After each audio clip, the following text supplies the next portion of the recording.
Hi guys, how are you वानर सेना। तो आज हम पढ़ने वाले हैं एटम्स एंड मॉलिक्यूल्स और ये आपके क्लास 9th का केमिस्ट्री का चैप्टर है, तीसरा वाला चैप्टर है। ठीक है, इसी को पढ़ने वाले हैं। ऑलराइट, तो शुरू करें, क्या कहते हो वानर सेना। I hope that you all are ready.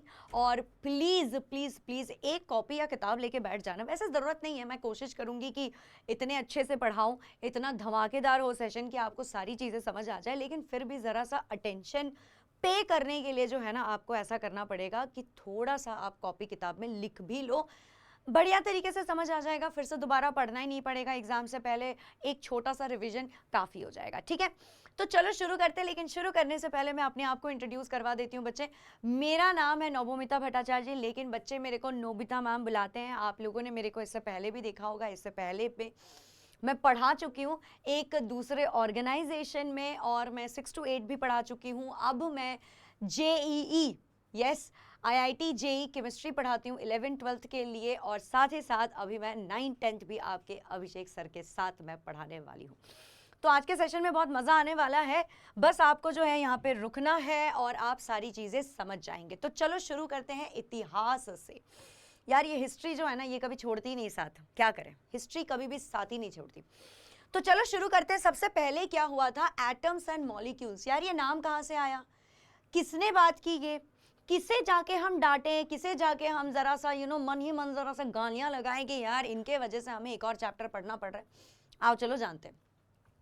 तो इंडिया में फिलोसोफर्स समझते हो कौन होते हैं फिलोसोफर्स बच्चे? फिलोसोफर्स वो होते हैं जो ना बस सोचते बैठ जाते हैं, इनका कोई काम ज़्यादा होता नहीं है। और अभी आप देखोगे कि इंडियन एजुकेशन सिस्टम के द्वारा भी जो है फिलोसफी में लोग पहले मास्टर्स करते थे। ठीक है, वो क्या करते थे, बैठे बैठे सोचते रहते थे कि अगर ये हुआ, अगर वो हुआ तो क्या करें। अब वो फिलोसफी में जो मास्टर्स है वो बंद हो गई है। वैसे तो खैर सोचना चाहिए, ऐसा नहीं कहते, बट मैं मजाक से बोल रही हूँ। ठीक है, तो एक इंडियन फिलोसोफर थे जिनका नाम था महर्षि कन्नड। ठीक है, अब इन्होंने बोला कि अगर हम कोई मैटर ले, ठीक है, मैटर समझते हो, वो किस्सा कांड वाला मैटर नहीं, ठीक है, अगर हम कोई मैटर ले, ठीक है, और मैटर को आपने क्या किया, इस मैटर को जो है आपने तोड़ना है। ठीक है, आप इस मैटर को तोड़ दो तो कुछ इससे छोटा सा बनेगा। ठीक है, अब इसको आप दोबारा तोड़ दो, ठीक है, इसको और तोड़ दो तो कुछ और छोटा बनेगा, इसको और तोड़ दो, इसको और तोड़ दो, कुछ और छोटा बनेगा। इस तरह से तोड़ते रहो तोड़ते रहो तोड़ते रहो। और मैटर को इन्होंने क्या बोला था, हिंदी में क्या कहते हैं, पदार्थ कहते हैं ना, पदार्थ। ठीक है, तो कोई भी पदार्थ लिया आपने, कोई भी मैटर लिया, उसको आप तोड़ते रहो तोड़ते रहो तोड़ते रहो, तो आपको क्या मिलेगा, अल्टीमेटली एक ऐसी स्टेज पे आप पहुंच जाएंगे, एक ऐसी स्थिति पे आप पहुंच जाएंगे जब आप इससे ज्यादा उसे नहीं तोड़ पाएंगे। सही बात है ना, सही बात है। देखो इतना बड़ा कुछ ये कह नहीं गया, लेकिन उस टाइम के हिसाब से बहुत बड़ी चीज इन्होंने कह दी। अब के जमाने में लगेगा यार सही तो कह रहे हैं, इसमें कौन सी बड़ी बात होगी, ये न्यूज थोड़ी है, लेकिन उस टाइम के लिए ये न्यूज था, क्योंकि लोग इतना सोचते नहीं थे। साइंस विज्ञान बहुत ज्यादा आगे नहीं बढ़ा था, तो उस टाइम के हिसाब से ये बहुत आगे की सोच थी।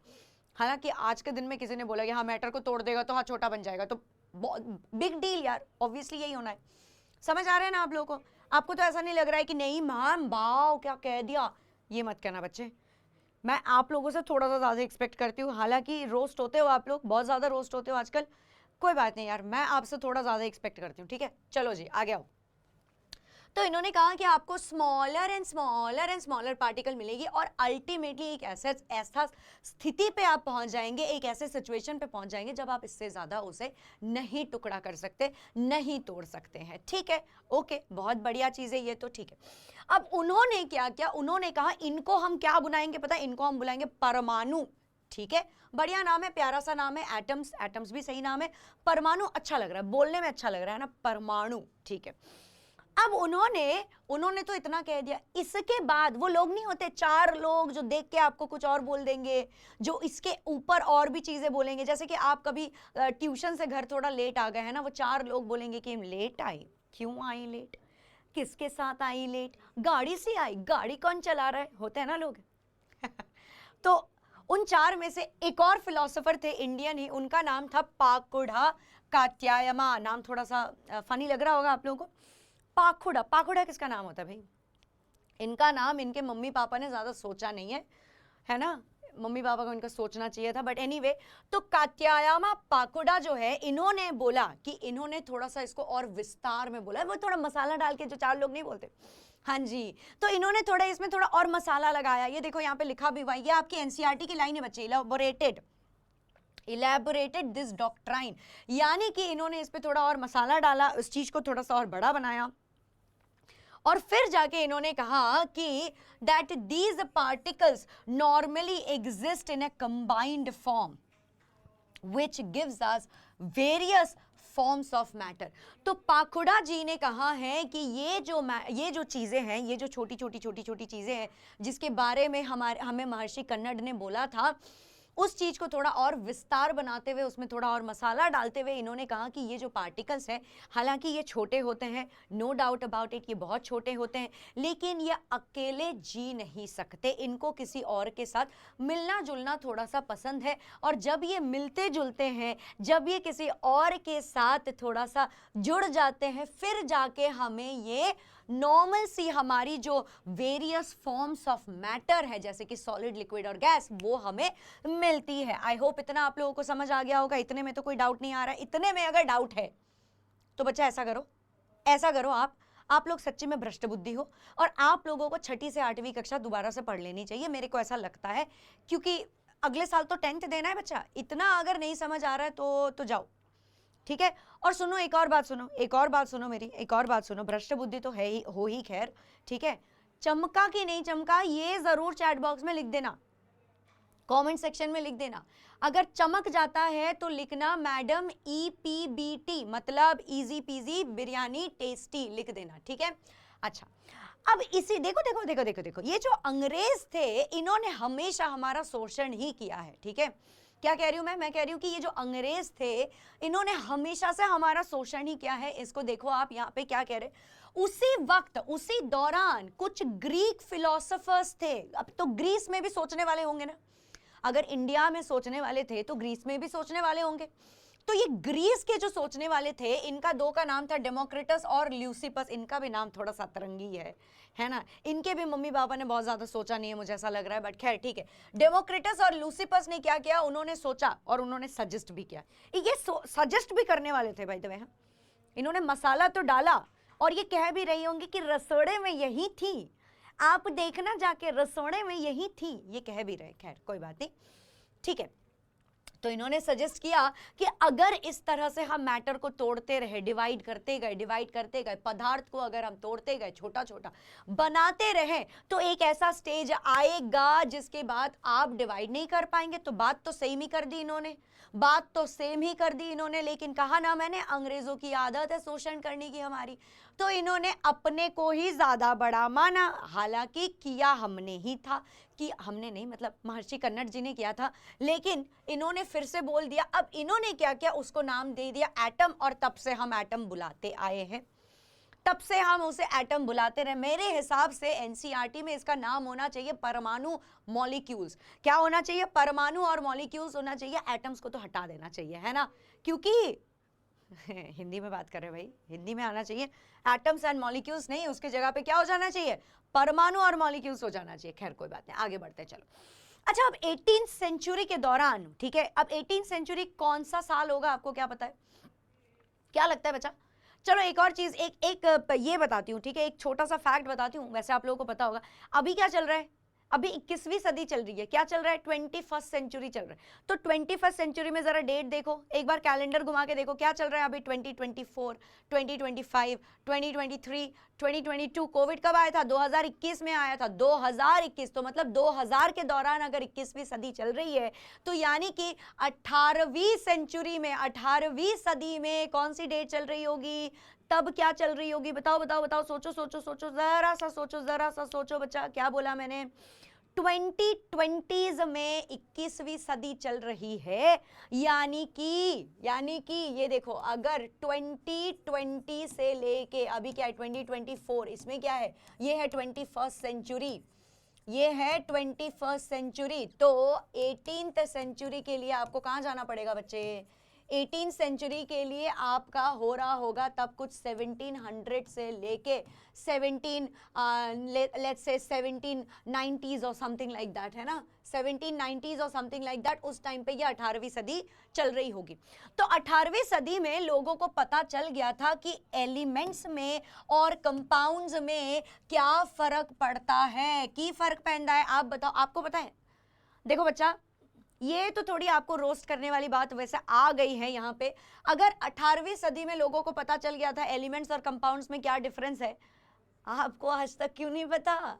आज तक जा जाके कमेंट सेक्शन में क्यों लिखते रहते हो मैम एलिमेंट्स और कंपाउंड्स क्या है? चलो मैं आपको बता देती हूँ। वैसे एलिमेंट्स क्या होते हैं? एलिमेंट्स से एक इकलौता, मतलब जैसे कि अगर मैं हाइड्रोजन लेती हूं, ठीक है, चलो हाइड्रोजन क्यों, मान लेते हैं हम सोना लेते हैं, सोना, गोल्ड, वो आपके चाची बुआ वाले सोना नहीं, उसमें हो सकता है थोड़ा मिलावटी हो, क्योंकि वो क्या होता है, वो 22 कैरेट का बनता है। पूछना जाके अपने मम्मी से कि मम्मी गोल्ड कितने का बनता है? 22 कैरेट, 22 कैरेट का गोल्ड बनता है, यानी कि उसमें 2 कैरेट ब्रॉन्ज, टिन, कुछ और मिलाया जाता है।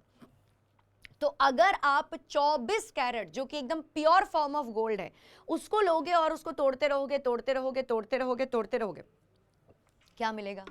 गोल्ड ही का एटम मिलेगा ना। ऐसा तो नहीं है कि गोल्ड को तोड़ते रहोगे, तोड़ते रहोगे, तोड़ते रहोगे, अचानक से टॉइंग कार्बन मिल गया, नहीं हो पाएगा। एग्जैक्टली मेरी बात। तो एलिमेंट्स जो होते हैं ये होते हैं जैसे कि प्योर फॉर्म ऑफ, यस, जैसे कि प्योर फॉर्म ऑफ आपका गोल्ड हो जाता है, ठीक है, या तो फिर आपको मिल जाएगा प्योर फॉर्म ऑफ सिल्वर हो जाएगा, ठीक है, या तो फिर आप कह सकते हो कि प्योर ऑक्सीजन हो जाएगा, या तो फिर वो प्योर कार्बन हो सकता है, या तो फिर वो प्योर आयरन हो सकता है, या तो फिर वो प्योर और क्या हो सकता है बच्चा, कॉपर हो सकता है, तो कुछ भी हो सकता है। कंपाउंड्स क्या होता है? कंपाउंड्स में दो एलिमेंट जुड़ जाते हैं या फिर 2 से ज्यादा एलिमेंट जुड़ जाते हैं और फिर वो एक कंपाउंड बनाते हैं, जैसे कि आपका होता है टाटा नमक, शुद्ध नमक, देश का नमक, NaCl, या तो फिर आप पानी की बात कर लो, या तो फिर आप कार्बन डाइऑक्साइड की बात कर लो, या तो फिर आप ग्लूकोज की बात कर लो, C6H12O6, है ना। तो ये सारे एग्जांपल्स हो गए आपके कंपाउंड्स के। और एलिमेंट्स में आप क्या बोलोगे? आयरन बोलोगे, कॉपर बोलोगे, गोल्ड बोलोगे, सिल्वर बोलोगे, मर्क्यूरी बोलोगे, सोडियम बोलोगे, पोटेशियम बोलोगे, एल्यूमिनियम बोलोगे, है ना, बोरोन बोलोगे, कार्बन बोलोगे, nitrogen, oxygen, yes, fluorine, chlorine, bromine, iodine, yes, all of these, rubidium, caesium, actinoids, lanthanoids, ठीक है। अब वैसे वो बहुत ज्यादा हो गया, खैर लैंथेनॉइड्स और एक्टिनॉइड्स के बारे में आप क्लास 12 में पढ़ते हो, अगर आपको मन कर रहा है तो वहाँ पे भी आप आ सकते हो, बट खैर अभी इसी वक्त एक चीज़ बता देती हूँ, अगर मज़ा आ रहा है पढ़ने में तो लाइक ज़रूर दबा देना, शेयर कर देना अपने दोस्तों के साथ, और नया चैनल है यार सब्सक्राइब भी कर देना बच्चे, हमारा भला होगा, ठीक है। चलो आगे बढ़ते हुए, अब देखो ये कौन थे, इनके तो बाल ही देख के गुस्से आ रहे हैं आपको, है ना, हाँ, कि ये कैसा हेयर स्टाइल रखा हुआ है, इनके मम्मी ने इनको बताया नहीं कि कैसे लग रहे, देखो हंसने का मन कर रहा है कि नहीं कर रहा है इनके हेयर स्टाइल पे। आपने ऐसा रखा होगा हेयर स्टाइल और आप स्कूल जाओगे तो क्या होगा, अगले दिन तो आपको स्कूल ही चेंज करना पड़ेगा, या तो देश छोड़ के ही आपको जाना पड़ेगा, ठीक है। एग्जैक्टली आप फिर वो देवदास वाला डायलॉग भी मार सकते हो कि पारो कहती है ये छोड़ दो, है ना, और माँ कहती है पारो छोड़ दो, आपके साथ भी ऐसा हो सकता है। खैर कोई बात नहीं, आगे बढ़ते हैं। ये देखो, तो ये कौन है जिसके ऊपर आपको हंसने का मन कर रहा है? इनका नाम है सर एंटोइन वैन लेवॉइजर। एंड देखो नाम में इनका वैन भी है, नाम में इनका वैन भी है, खैर अभी हम नहीं लिखेंगे। एंटोइन लेवॉइजर, क्या नाम है इनका? लेवॉइजियर, ठीक है। तो लेवॉइजर जी ने, इन्होंने क्या किया, इन्होंने एक फाउंडेशन, मतलब एक ऐसा पत्थर रखा और बोला कि आज से केमिस्ट्री का माइलस्टोन शुरू होता है, ठीक है। इन्होंने क्या किया, इन्होंने केमिकल साइंसेस की, मतलब कि केमिस्ट्री को इन्होंने इस्टेब्लिश किया। जैसे कि अगर आपको एक स्कूल बनाना है या फिर आपको अपना घर बनाना है, तो घर बनाने से सबसे पहले क्या लोगे? एक ईंट लोगे या फिर एक पत्थर लोगे और उसको जो है वहां पे रखोगे और बोलोगे कि आज से मैं घर बनाना शुरू कर रहा हूं। तो ठीक उसी तरह किया नहीं होगा ऐसा, पत्थर तोड़े रखा होगा कि केमिस्ट्री की शुरुआत होती है, ऐसा हुआ नहीं है।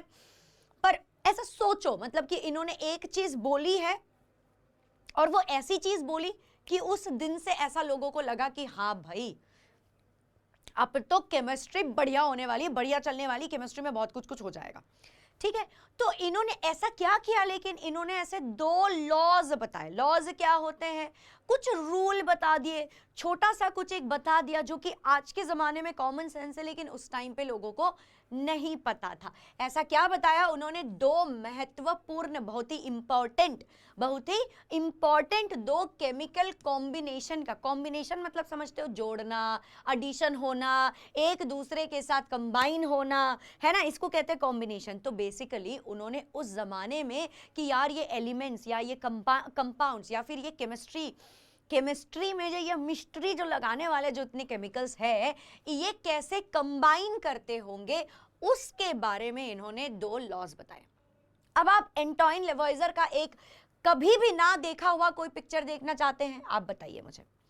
अगर आप कहते हैं हाँ तो मैं आपको दिखाऊंगी, वरना मैं नहीं दिखाने वाली हूं, ठीक है, तो आप बताइए बच्चों, क्या आप देखना चाहते हैं, क्या आप देखना चाहते हैं? एंटोइन वैन लेवॉइजर का एक बहुत ही अनसीन पिक्चर है जो शायद ही किसी ने देखा होगा, मुझे लगता नहीं है किसी ने देखा होगा। आप बताइए, आप बताइए, क्या आप देखना चाहते हैं? यस, क्या मुझे कमेंट सेक्शन में हाँ दिखाई दे रहा है? अगर मुझे हाँ दिखाई दे रहा है तो टड़ा, क्या आप इनको पहचानते हैं?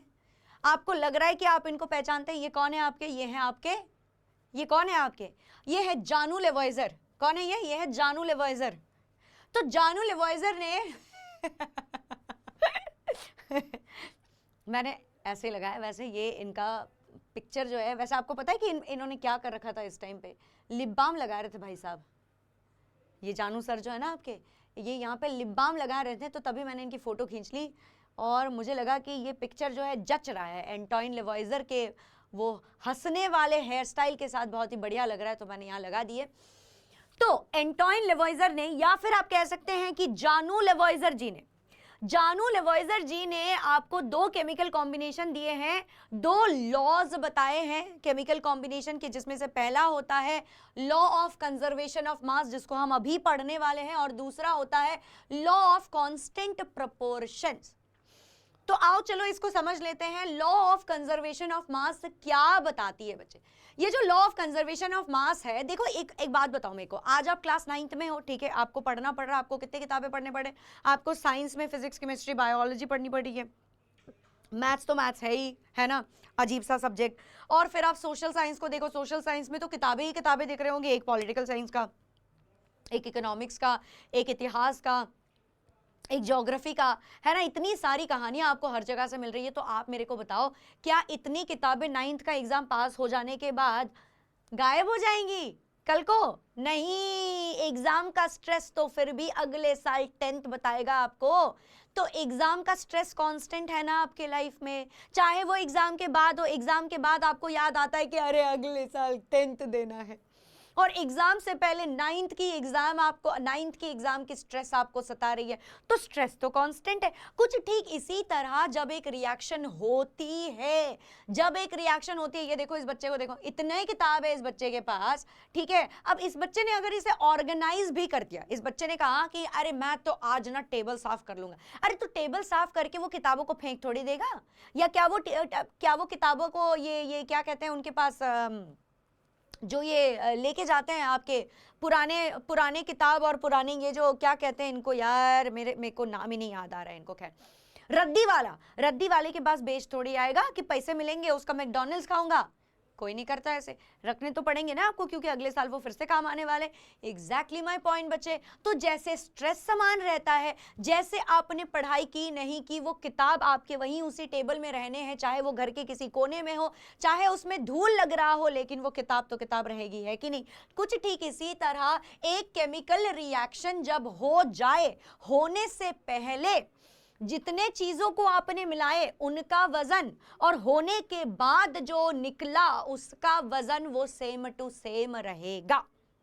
आ रही है समझ? Very good. तो देखो जरा, लॉ ऑफ कंजर्वेशन ऑफ मास की अगर मैं बात करूं, ये बताता है कि मास को आप ना तो तोड़ सकते हैं, ना तो खत्म कर सकते हैं, ना तो मास को आप नए सिरे से बना सकते हैं, नहीं बना सकते, ना ही आप उसे खत्म कर सकते। मास का तो मास रहेगा, मास तो रहेगा भाई, कुछ भी कर लो आप, मास तो रहेगा, ठीक है। ऑलराइट, तो इसका मतलब है, मान लो कुछ इस तरह से अगर मैंने लिया, मान लेते हैं कि मैंने ना कुछ हाइड्रोजन गैस ले ली और साथ में मैंने कुछ ऑक्सीजन की गैस भी ले ली, ठीक है। अब इन दोनों का इन दोनों को मिला के आपको क्या मिल जाएगा, इन दोनों को आपको मिल जाएगा मिला के यहाँ पे 2H2O।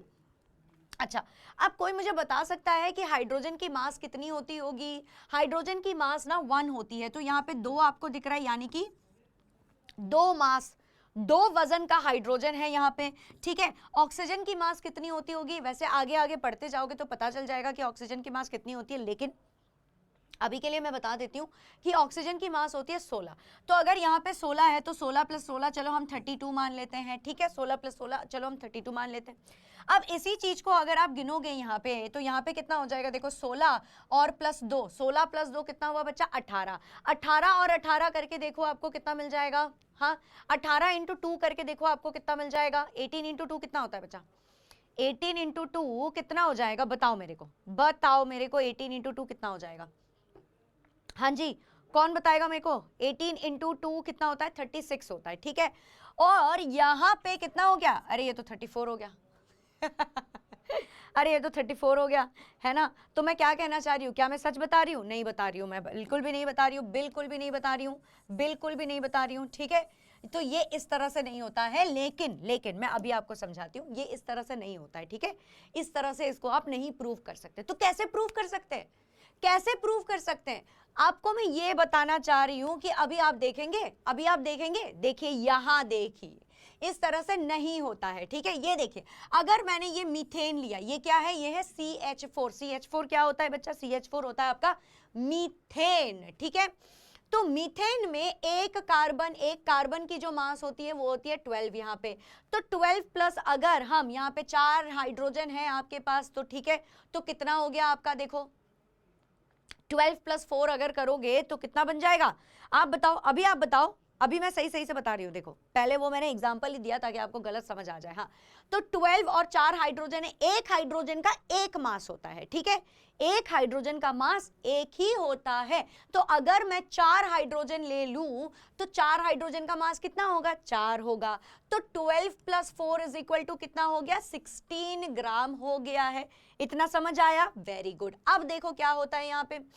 अब मैंने अभी थोड़ी देर पहले आपको क्या बताया था? ऑक्सीजन का कितना होता है बच्चा? ऑक्सीजन का होता है आपका 16। ऑक्सीजन का होता है 16, एक ऑक्सीजन का वजन होता है 16। तो यहाँ पे आपने 2 लिया है, यानी कि 16 + 16 आपको कितना मिल जाएगा? 6 + 6 होता है 12। तो बन गया 12, और 1 + 1 होता है 2, 2 + 1 कितना हो गया? 32 हो गया। लेकिन यहाँ पे भी आपके पास 2 है, तो यानी कि हम क्या करेंगे? इसको 2 से मल्टीप्लाई कर देते हैं। 2 × 2 = 4, 2 × 3 = 6। देखो आया 64। Very good. अब देखो 16 और 64 को अगर आप ऐड करोगे तो कितना मिलेगा? 16 और 64 को अगर आप ऐड करोगे तो कितना मिलेगा? आपको मिल जाएगा 6 + 4 होता है 10, हाथ में रह गया आपका 1, तो 6 + 1 होता है 7, 7 + another 1 is 80 ग्राम, ठीक है। ओके, अब ये रिएक्शन जब आगे बढ़ेगी, ये रिएक्शन जब आगे बढ़ेगी तो आपको दिखेगा कि प्रोडक्ट में, मतलब इनके मिलने पे, मीथेन और ऑक्सीजन के मिलने पे आपको क्या मिल रहा है? आपको मिल जा रहा है यहाँ पे कार्बन डाइऑक्साइड। क्या मिल रहा है आपको? Carbon dioxide. तो दोबारा से बच्चा आओ चलो गिने। यहाँ पे देखो, एक कार्बन की मास कितनी होती है? 12। और यहाँ पे कितने आपके ऑक्सीजन है? आपके पास है 2 ऑक्सीजन, ठीक है, 2 ऑक्सीजन। तो 2 ऑक्सीजन का मतलब यहाँ पे कितना हो रहा है? 32 हो रहा है। तो 2 + 2 होता है 4, 3 + 1 होता है 4, 44 ग्राम आपको यहाँ मिल गया।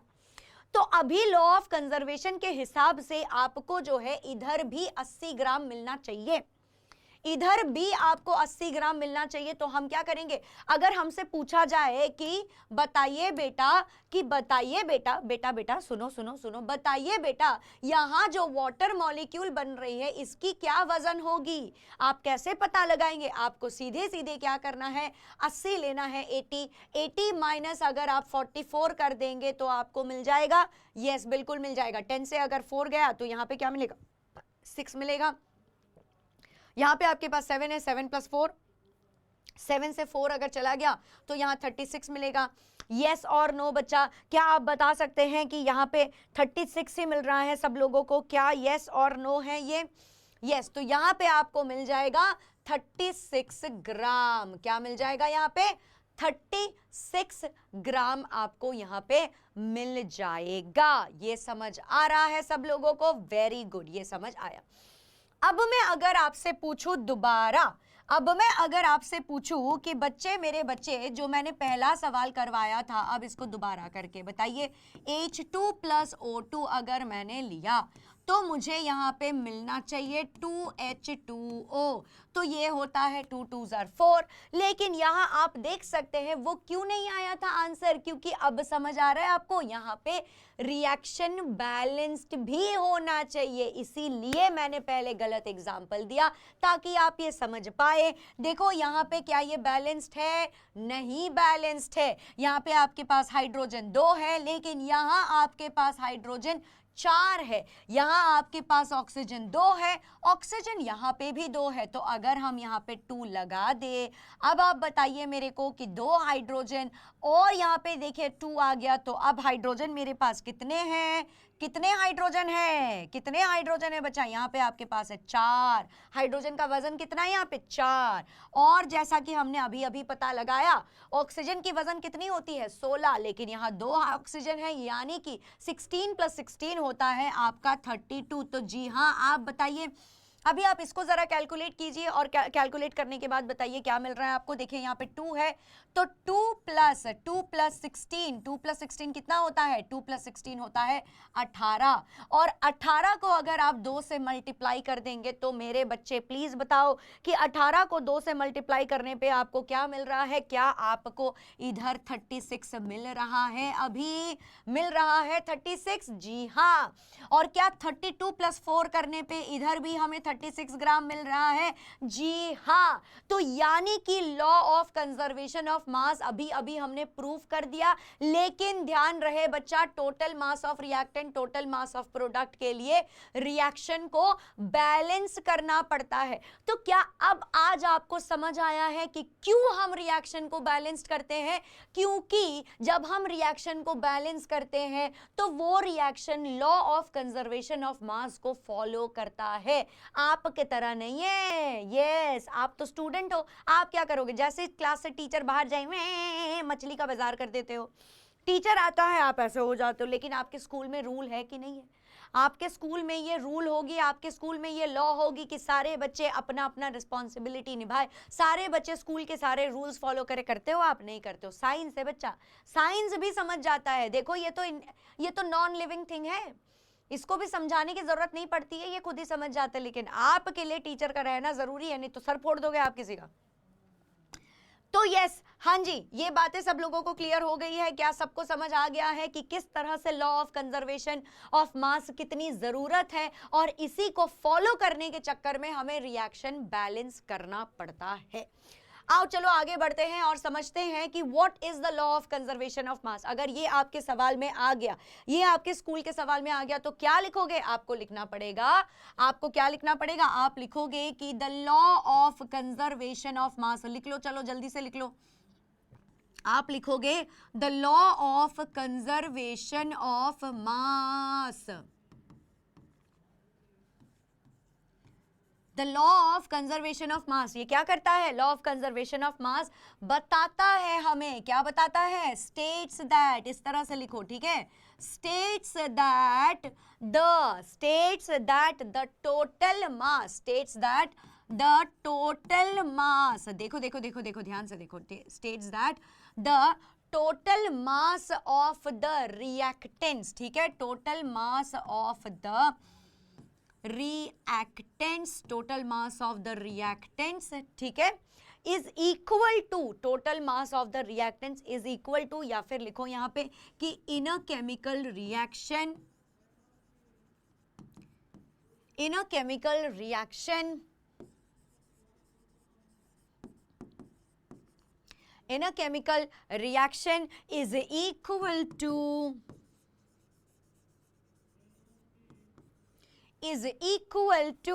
the total mass of, is equal to the total mass of, किस चीज का टोटल मास? किस चीज का total mass? Total mass of the product, है ना? Total mass of the product. ठीक है बच्चे, इतना समझ आ गया, total mass of the products, ये समझ आ गया सब लोगों को, वेरी वेरी वेरी गुड। चलो अगला सवाल करते हैं। अगला सवाल है कि why is there no mass change during a chemical reaction. एक केमिकल रिएक्शन के दौरान मास वजन चेंज क्यों नहीं होता? अभी तो बोला क्योंकि आप एटम को ना तो क्रिएट करते हैं ना तो डिस्ट्रॉय करते हैं। ठीक है, क्या होता है? Atoms are neither created nor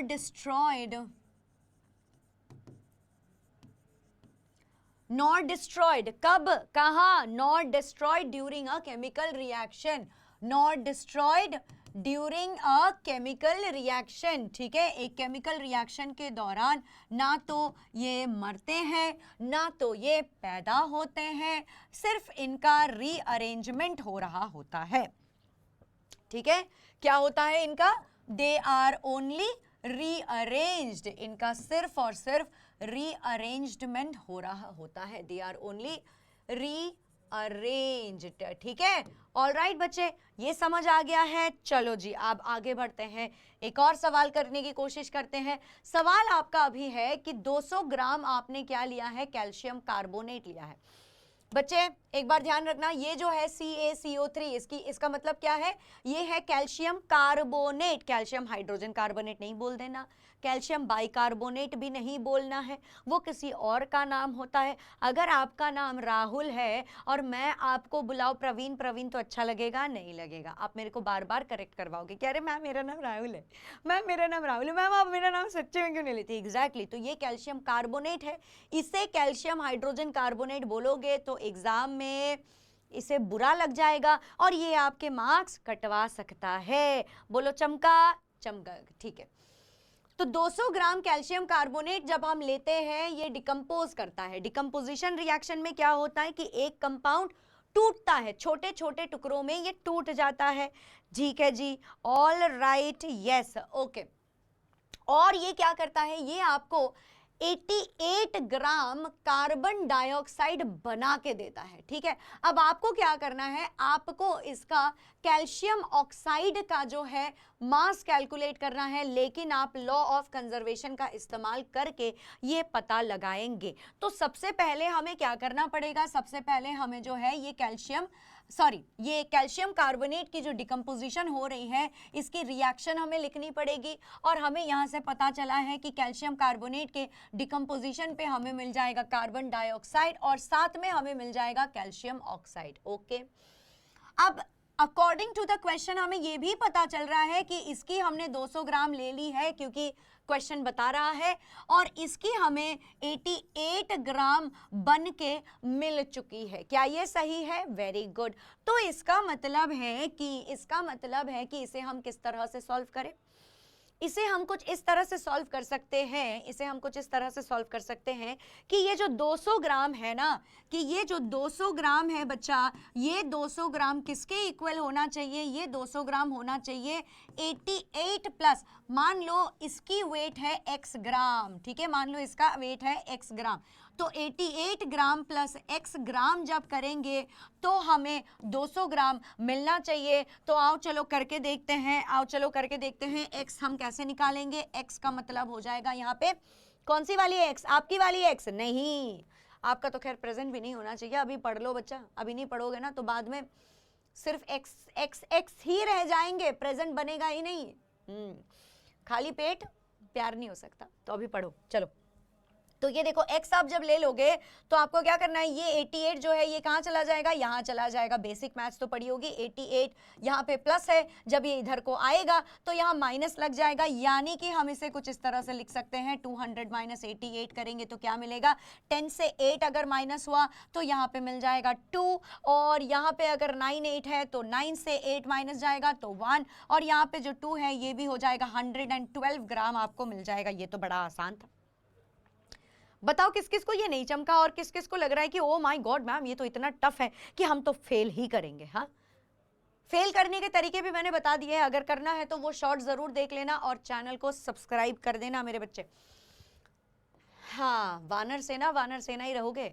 जिंदगी भर बस बांदरामी ही करते रहोगे, ठीक है ना। चलो अब दूसरा लॉ के बारे में पढ़ते हैं, जो अगेन किसने दिया था, जानू लेवॉइजर ने दिया था।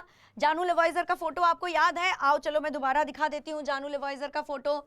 ये देखो मैं आपको दिखाती हूँ जानू लेवॉइजर का फोटो, अगर आप भूल गए हैं तो ये है जानू लेवॉइजर जी, ये है आपके जानू लेवॉइजर जी। और जानू लेवॉइजर जी ने 2 लॉ बताया था, ये पहला वाला हम डिस्कस कर चुके हैं, इसके ऊपर हमने प्रॉब्लम्स भी सॉल्व कर लिया है। अब हम दूसरा वाला जो बताया है जानू लेवॉइजर ने, जिसका नाम है कांस्टेंट प्रोपोर्शन, उसके बारे में पढ़ते हैं। तो ये देखिए आप जानू लेवॉइजर का दूसरा लॉ जो कि है कांस्टेंट प्रोपोर्शन। देख रहे हो आपके जानू सर कितने कितने होनहार टीचर है, फिजिक्स भी पढ़ा देते हैं, केमिस्ट्री में लॉज भी दे जाते हैं, बड़ी होनहार टीचर है वो। चलो लॉ ऑफ कांस्टेंट प्रोपोर्शन को देखो कि केमिकल सब्सटेंस में एलिमेंट्स जो होते हैं ना वो हमेशा डेफिनेट प्रोपोर्शंस में होते हैं, मतलब उनकी जो मास होती है वो हमेशा ही एक डेफिनेट मास में पाई जाती है। एग्जाम्पल नहीं समझ आ रहा है, अभी बताती हूँ। ये पिक्चर का क्या मतलब समझे, हर इस पूरे पिक्चर में आपको पानी ही पानी दिख रहा है और हर जगह आपको क्या दिख रहा है, आप बोलोगे कि मैम पानी ब्लू है, पानी पानी पानी और दिल भी सानी, कैसे होगा, ऐसे पढ़ाई करोगे तो कैसे चलेगा भाई, थोड़ा और कुछ देखो। यस, तो यहां आपको दिख रहा होगा कि यहाँ पे इस बॉटल में पानी है, इधर बकेट में पानी है, ये जो है पहाड़ का ग्लेशियर, यहां से भी पानी है, यहां से भी पानी है, यहां से भी पानी है, यहां से भी पानी है। Very good. अब एक बात बताओ मुझे, क्या इस पानी का फॉर्मूला हाइड्रोजन H2O2 होगा? क्या इस पानी का फॉर्मूला आप बता रहे हो कि H2O2 होगा क्योंकि ये बॉटल में है तो मैम इसमें ज्यादा ऑक्सीजन है, ऐसा कोई कहना चाह रहा है? हाँ, या तो फिर आप बोलोगे कि मैम ये जो पानी है ना, ये में इतना हवा इतना साफ है ना, अगर आप एवरेस्ट की तरफ जाएंगे मैम अगर आप अगर हिमालय के पास जाओगे मैम, हवा इतना साफ है वहां तो जरूर 100% इतना ऑक्सीजन होगा कि इसका फॉर्मूला बन जाएगा H2O5, बहुत ऑक्सीजन है। मैम ये तो बाल्टी में है तो इसमें तो मैम ऐसा होगा कि इसमें ना और भी बाकी चीजें होंगी, जैसे कि थोड़ा नमक हो जाएगा, थोड़ा मैग्नीशियम हो जाएगा, तो इसका तो मुझे लगता है कि मैम इसका ना हाइड्रोजन और ऑक्सीजन HO होगा फॉर्मूला।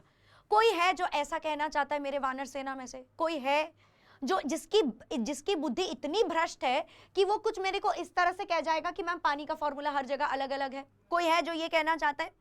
नहीं कहोगे ना, प्लीज प्लीज मत कहना ऐसा कुछ, अगर ऐसा कहोगे तो फिर तो तुम तो मतलब मैं क्या ही बताऊं, मैं अब मेरे पास बताने के लिए कोई शब्द ही नहीं है।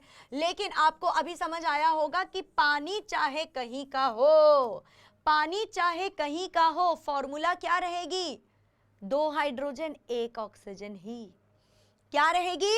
2 हाइड्रोजन 1 ऑक्सीजन ही रहेगी। यानी कि अगर बच्चा मैं इस चीज को देखना चाहूं तो मैं कैसे देखूं? ये देखो H2 प्लस जो भी हो, मतलब पानी का फॉर्मूला लिखते हैं, चलो पानी का फॉर्मूला लिखते हैं। देखो H2O यानी कि 1 ऑक्सीजन और 2 हाइड्रोजन। अब इसका अगर मैं रेशियो निकालना चाहूं तो बताओ क्या होगा? 2 हाइड्रोजन की मास क्या हो जाएगी? 2, ठीक है। 1 ऑक्सीजन की मास क्या होती है? 16, ठीक है।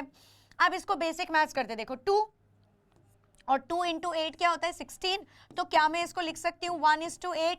तो yes, this is the proportion. Proportion समझते हो ना? This is the proportion, yes this is the proportion.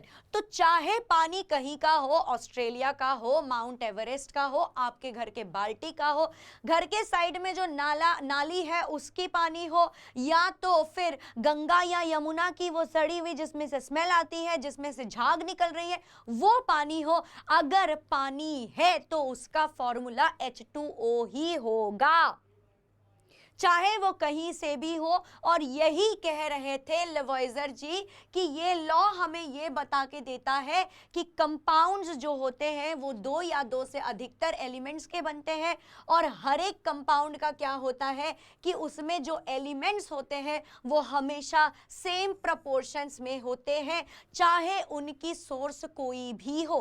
अच्छा, अगर आप लेबोरेटरी में पानी बनाओगे, लेबोरेटरी में, चलो मान लेते हैं कि आप बहुत होनहार बन गए और आज आपका मन कर गया कि हम लेबोरेटरी में जाके हम पानी बनाएंगे, चलो बना लिया, ठीक है। अब लेबोरेटरी में जो पानी बनाओगे उसमें क्या करोगे? हाँ, उसमें क्या करोगे फिर? आपका अगर दोस्त कह रहा है कि इसमें ना मैं थोड़ा ज्यादा हाइड्रोजन मिला देता हूं, तो क्या वो H4O बन जाएगा? नहीं बनेगा। उस पानी का फॉर्मूला भी H2O ही होगा। तो अभी मेरे ख्याल से आप लोगों को समझ आ गई होगी, अगर नहीं समझ आई तो जरूर बता देना। अब यहां से जब हम थोड़ा और आगे बढ़े तो हमारे सामने एक और इंसान आए। इन्हीं के वजह से ये जो केमिस्ट्री में जितना लोचा हुआ है ना, इन्हीं के वजह से आया है, ठीक है, इन्हीं के वजह से आया है। यही है वो जॉन डाल्टन जी, ठीक है, यही है वो डाल्टन जी जो डांट खाने के लिए ही बने हैं। चलो अब देखो इन्होंने क्या किया, इन्होंने जो है सन 1808 में, ठीक है, 1808 में इन्होंने अपनी एक थियोरी प्रेजेंट कर दी। भाई क्या किया, तुम जैसे नहीं थे, वैसे तुम जैसे नहीं थे, काफी छोटे उम्र में इन्होंने फिजिक्स केमिस्ट्री मैथमेटिक्स पढ़ाने के लिए अपनी नौकरी छोड़ के कि मैं कॉलेज में फिजिक्स केमिस्ट्री मैथमेटिक्स तीनों पढ़ाऊंगा। तुमसे तो पढ़ाई नहीं जा रहा है, तुमसे तो पढ़ाई नहीं जा रहा, तुम्हारे लिए तो वीडियोस बनानी पड़ रही है कि 95% कैसे लेके आओगे, देखो इनसे सीखो कुछ, इनसे सीखो कुछ। हाँ, इन्होंने क्या किया था, इन्होंने अपनी एटॉमिक थियोरी दी थी, और ये थियोरी ऐसी थियोरी थी कि केमिस्ट्री का रंग ही बदल दिया। इन्होंने केमिस्ट्री का हुलिया ही बदल दिया, इन्होंने केमिस्ट्री का पूरा चेहरा बदल दिया। और आज देखो केमिस्ट्री कहाँ है, देख रहे हो, देख रहे हो आज केमिस्ट्री कहाँ है।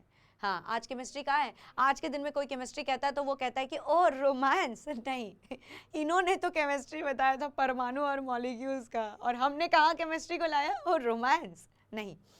एनीवे, तो डाल्टन जी के अकॉर्डिंग सारे जो मैटर है, चाहे वो एलिमेंट हो चाहे वो कंपाउंड हो, बच्चा आई होप कि आप लोगों को एलिमेंट और कंपाउंड के बारे में जो डिफरेंस है वो समझ आ गया होगा।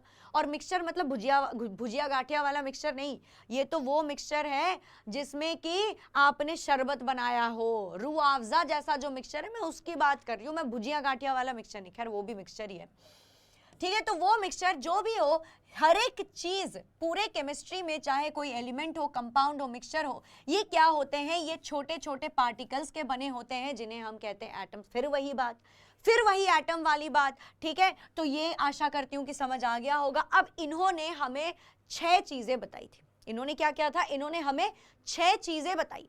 उन 6 चीजों में से सबसे पहली चीज ये कहती है कि सारे मैटर बहुत ही छोटे छोटे पार्टिकल से बनी हुई है, जिन्हें हम क्या बुलाते हैं, एटम्स बुलाते हैं। और ये एटम क्या करते हैं, ये एटम केमिकल रिएक्शन में हिस्सा लेते हैं। जो भी केमिकल रिएक्शन हो रहा होगा, केमिस्ट्री में आपको बहुत रिएक्शन मिलता है ना, यस, तो केमिस्ट्री में जितने भी सारे आपको रिएक्शन मिलते हैं, उन सब में भागीदारी कौन होता है, एटम होता है, ठीक है। कौन होता है, एटम होता है। और एटम में से भी कौन भागीदारी होता है, एटम में से इलेक्ट्रॉन्स जो होते हैं वो भाग लेते हैं, वो हिस्सा लेते हैं, क्योंकि जो प्रोटॉन और न्यूट्रॉन जो है वो थोड़े अंदर होते हैं, वो न्यूक्लियस के अंदर होते हैं, इलेक्ट्रॉन जरा बाहर होते हैं। वो क्या होते हैं, वो गाना गाते हैं, पंछी बनो उड़ती फिरो मस्त गगन में। एनीवे ये जब भी मैं क्लास रिकॉर्ड करती हूँ ना, अकेले में मेरा तो ऐसे एंटरटेनमेंट चल रहा होता है। चलो ठीक है, आगे बढ़ते हैं, ठीक है, बहुत हो गया नाच गाना, आगे बढ़ते हैं। हाँ, तो ये केमिकल रिएक्शन में भाग लेते हैं, कौन लेते हैं, एटम्स लेते हैं। एटम्स में से भी कौन लेते हैं, इलेक्ट्रॉन्स लेते हैं। एक्चुअली इलेक्ट्रॉन सबसे छोटा हिस्सा होता है जो कि किसी केमिकल रिएक्शन में भाग ले सकते हैं, ठीक है। ऑलराइट, बोलो चमका, चमक गया होगा। दूसरा देखो, दूसरे में ये कह रहे थे कि एटम्स जो होते हैं वो इंडिविजिबल होते हैं। बच्चे, इंडिविजिबल का मतलब क्या, इंडिविजिबल का मतलब डिवीजन का उल्टा शब्द, डिवीजन का ऑपोजिट अर्थ, ठीक है। इंडिविजिबल का मतलब जो आगे डिवाइड नहीं हो सकता है, जो क्या होता है, आगे डिवाइड नहीं हो सकता है, ठीक है। जो ना तो आप इसे बना सकते हैं, अभी थोड़ी देर पहले पढ़ाया ना मैंने, law of conservation of mass, exactly. तो ये ना तो आप इसे क्रिएट कर सकते हैं, ना तो आप इसे डिस्ट्रॉय कर सकते हैं। किसी भी केमिकल रिएक्शन में ये हो, आप इसे डिस्ट्रॉय नहीं कर सकते, आप इसे क्रिएट नहीं कर सकते। चमका, चमक गया होगा। तीसरा पार्ट बताती हूं, atoms of a given element, किसी भी एलिमेंट को ले लो, एलिमेंट्स कौन, gold, silver, iron, carbon, oxygen, nitrogen, fluorine, chlorine, bromine, iodine, neon, helium, argon, krypton, xenon, radon, ठीक है, sodium, lithium, potassium, rubidium, caesium, calcium, magnesium, सबके सब एलिमेंट है। लेकिन अगर आपने इकलौता लिया तो कैल्शियम को ऑक्सीजन के साथ मिलाने के बाद नहीं कह सकते कि एलिमेंट ही लग रहा है मेरे को, नहीं, आपके लगने से कुछ नहीं होगा, वो है कंपाउंड, वो है कंपाउंड, ठीक है, आपके लगने से कुछ नहीं होगा, वो कंपाउंड ही है। सिर्फ कैल्शियम लोगे, सिर्फ ऑक्सीजन लोगे तो वो एलिमेंट कहलाएगा, ठीक है। कौन एलिमेंट कहलाएगा, कैल्शियम एक अलग एलिमेंट है, ऑक्सीजन एक अलग एलिमेंट है, मिला दो कंपाउंड बन जाएंगे, ठीक है। आगे बढ़ते, अगर आपने कोई एटम ली किसी गिवन एलिमेंट की और ये मानो ये क्या होंगे, ये एक दूसरे से आइडेंटिकल होंगे, मतलब समझाती हूं, देखो अभी अब मैं कैल्शियम की बात कर रही थी, चलो मान लेते हैं कि मैंने कैल्शियम लिया, ठीक है, तो कैल्शियम का मानो मैंने ये एक एटम लिया, ठीक है, ओके, कैल्शियम का मानो मैंने एक दूसरा एटम लिया, ठीक है, कैल्शियम के मैंने एक और एटम ले लिया, कैल्शियम का मैंने एक और ले लिया, कैल्शियम का मैंने एक और ले लिया, कैल्शियम का मैंने एक और ले लिया, कैल्शियम का मैंने एक और ले लिया। भाई इन सब में ना आपको एक ही जैसा दिखेगा, ये सब के सब एग्जैक्टली डिट्टो सेम होंगे। हाँ मैंने बनाया है तो इसीलिए नहीं हो सकता है, लेकिन क्या आप समझ रहे हैं कि कैल्शियम का एक एटम लो, calcium calcium calcium calcium calcium, calcium के 1000 ले लो, कैल्शियम के 10,000 ले लो, कैल्शियम के 1,00,000 ले लो, लेकिन ये सब एक ही जैसे दिखने में होंगे। ऐसा किसने कहा था, मैंने नहीं, डाल्टन जी ने कहा था, ठीक है। और इनकी क्या आइडेंटिकल होगी, इनकी वजन आइडेंटिकल होगी, इनका जो केमिकल प्रॉपर्टीज होगा वो भी एक जैसा होगा। किसने कहा था, मैंने नहीं, डाल्टन जी ने कहा था, ठीक है। अब देखो चौथे में क्या कहेगा, चौथे में इन्होंने कहा कि एटम्स जो होते हैं उनके अलग अलग एलिमेंट्स के अगर आप एटम्स लोगे, मतलब कि अगर आपने ये कैल्शियम का लिया, अब देखो मैं आपको दिखाती हूँ, ठीक है। अब अगर आपने क्या किया, अब अगर आपने ना ऑक्सीजन का ले लिया तो ऑक्सीजन जो है कुछ इस तरह से दिखेगा, दूसरा ऑक्सीजन ऐसा, तीसरा ऐसा, चौथा ऐसा, पांचवा ऐसा। तो भाई कैल्शियम और ऑक्सीजन अलग अलग लग रहे हैं कि नहीं लग रहे हैं, है ना, लग रहे हैं ना। तो उन्होंने यही कहा था, किसने कहा था, मैंने नहीं, डाल्टन जी ने कहा था। क्या कहा था कि अगर अलग अलग एलिमेंट्स के एटम को लोगे तो उनकी वजन अलग अलग होगी, सही कह रहे थे, और उनका जो केमिकल प्रॉपर्टी होगा वो भी अलग अलग होगा। किसने कहा था, डाल्टन जी ने कहा था। क्या मैंने कहा था, नहीं कहा था, ठीक है। आओ पांचवा पढ़ते हैं। पांचवें पॉइंट पे वो कह गए कि जब एटम्स कंबाइन करते हैं तो वो छोटे छोटे स्मॉल होल नंबर में करते हैं।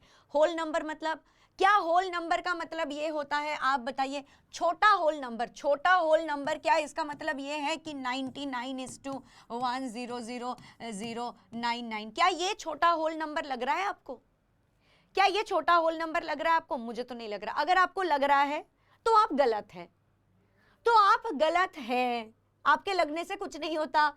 छोटा होल नंबर होता है इस तरह का, 1:2, 2:3 या फिर 3:5, इन्हें कहते हैं छोटे छोटे होल नंबर। एक बार कंपेयर करके देख लो, अगर आपको फिर भी लग रहा है कि 99:10, 99:1000099 इज अ छोटा होल नंबर, तो आप सरासर गलत है। आप ऐसा कीजिए, आप अपने विज्ञान के किताब को बंद कीजिए और सो जाइए, और क्या ही कर सकते हैं आप, सो जाइए।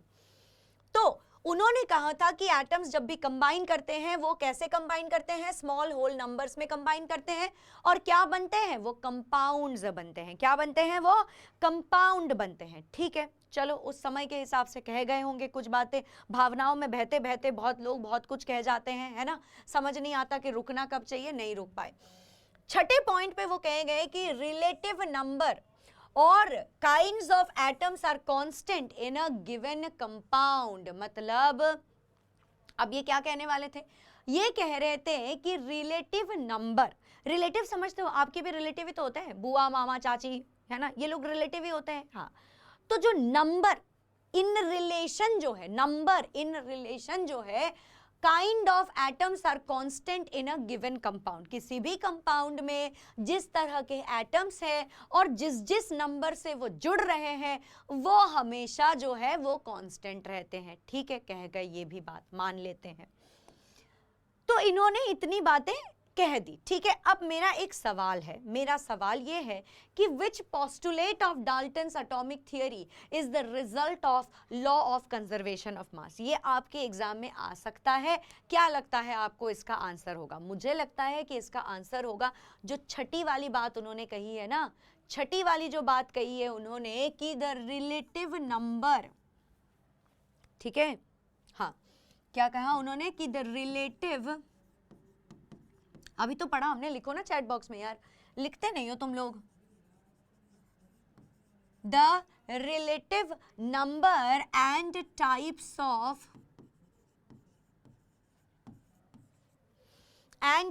ऑफ एटम्स आर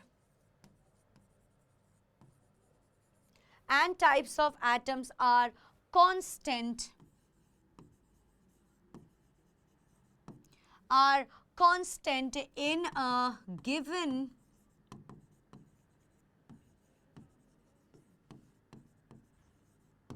ठीक है, in a given compound, all right, in a given compound।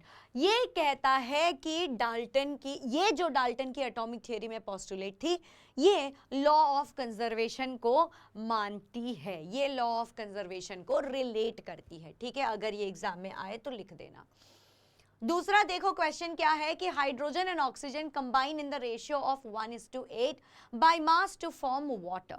What mass of oxygen gas would be required to react completely with 3 gram of hydrogen gas. सवाल ये कह रहा है कि देखो, अगर आप हाइड्रोजन लोगे, मान लो H2 ले लिया, और अगर हमने ऑक्सीजन ले लिया है तो ये कैसे कंबाइन करते हैं बच्चा? ये 1:8 रेशियो में कंबाइन करते हैं।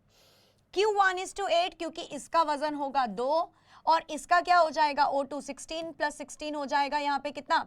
16 + 16 ये कितना होता है बच्चा? 16 + 16 ये होता है यहाँ पे 32। राइट है, राइट है। तो इसको मैं काटूं, अगर ये हो जाएगा 2 1, है ना, इसको मैं अगर काटूं तो नहीं बच्चा, अभी थोड़ी देर पहले हमने किया ही था इस चीज को। ठीक है, अभी थोड़ी देर पहले हमने किया ही था, तो आपको पता ही होगा कि ये 1:8 रेशियो में बन रहा है। ठीक है, ये 1:8 रेशियो में बन रहा है। सॉरी फॉर कंफ्यूजिंग बच्चा, जरा ध्यान देना, अभी जरा ध्यान देना। ठीक है, अभी जरा ध्यान दे दो, उसको छोड़ दो, जो भी मैंने अभी बोला है वो भूल जाओ। तो हाइड्रोजन गैस लिया आपने, ऑक्सीजन गैस लिया आपने, ये क्या कर रहे हैं? ये 1:8 रेशियो में जो है ये कंबाइन हो रहे हैं। ठीक है, अब आपके सवाल में पूछा गया है, ठीक है, अब आपके सवाल में क्या पूछा गया है? आपके सवाल में पूछा गया है कि ऐसी कौन सी वजन आपको ऑक्सीजन की चाहिए होगी जो 3 ग्राम हाइड्रोजन गैस के साथ जुड़ के पानी बनाए। ठीक है, तो अगर हाइड्रोजन और ऑक्सीजन 1:8 रेशियो में फॉर्म कर रहे हैं, इसका मतलब है कि for every 1 gram of hydrogen, इसका मतलब है कि मैं लिख सकती हूं कि for every 1 gram of oxygen, sorry, for every 1 gram of hydrogen 8 gram of oxygen is required.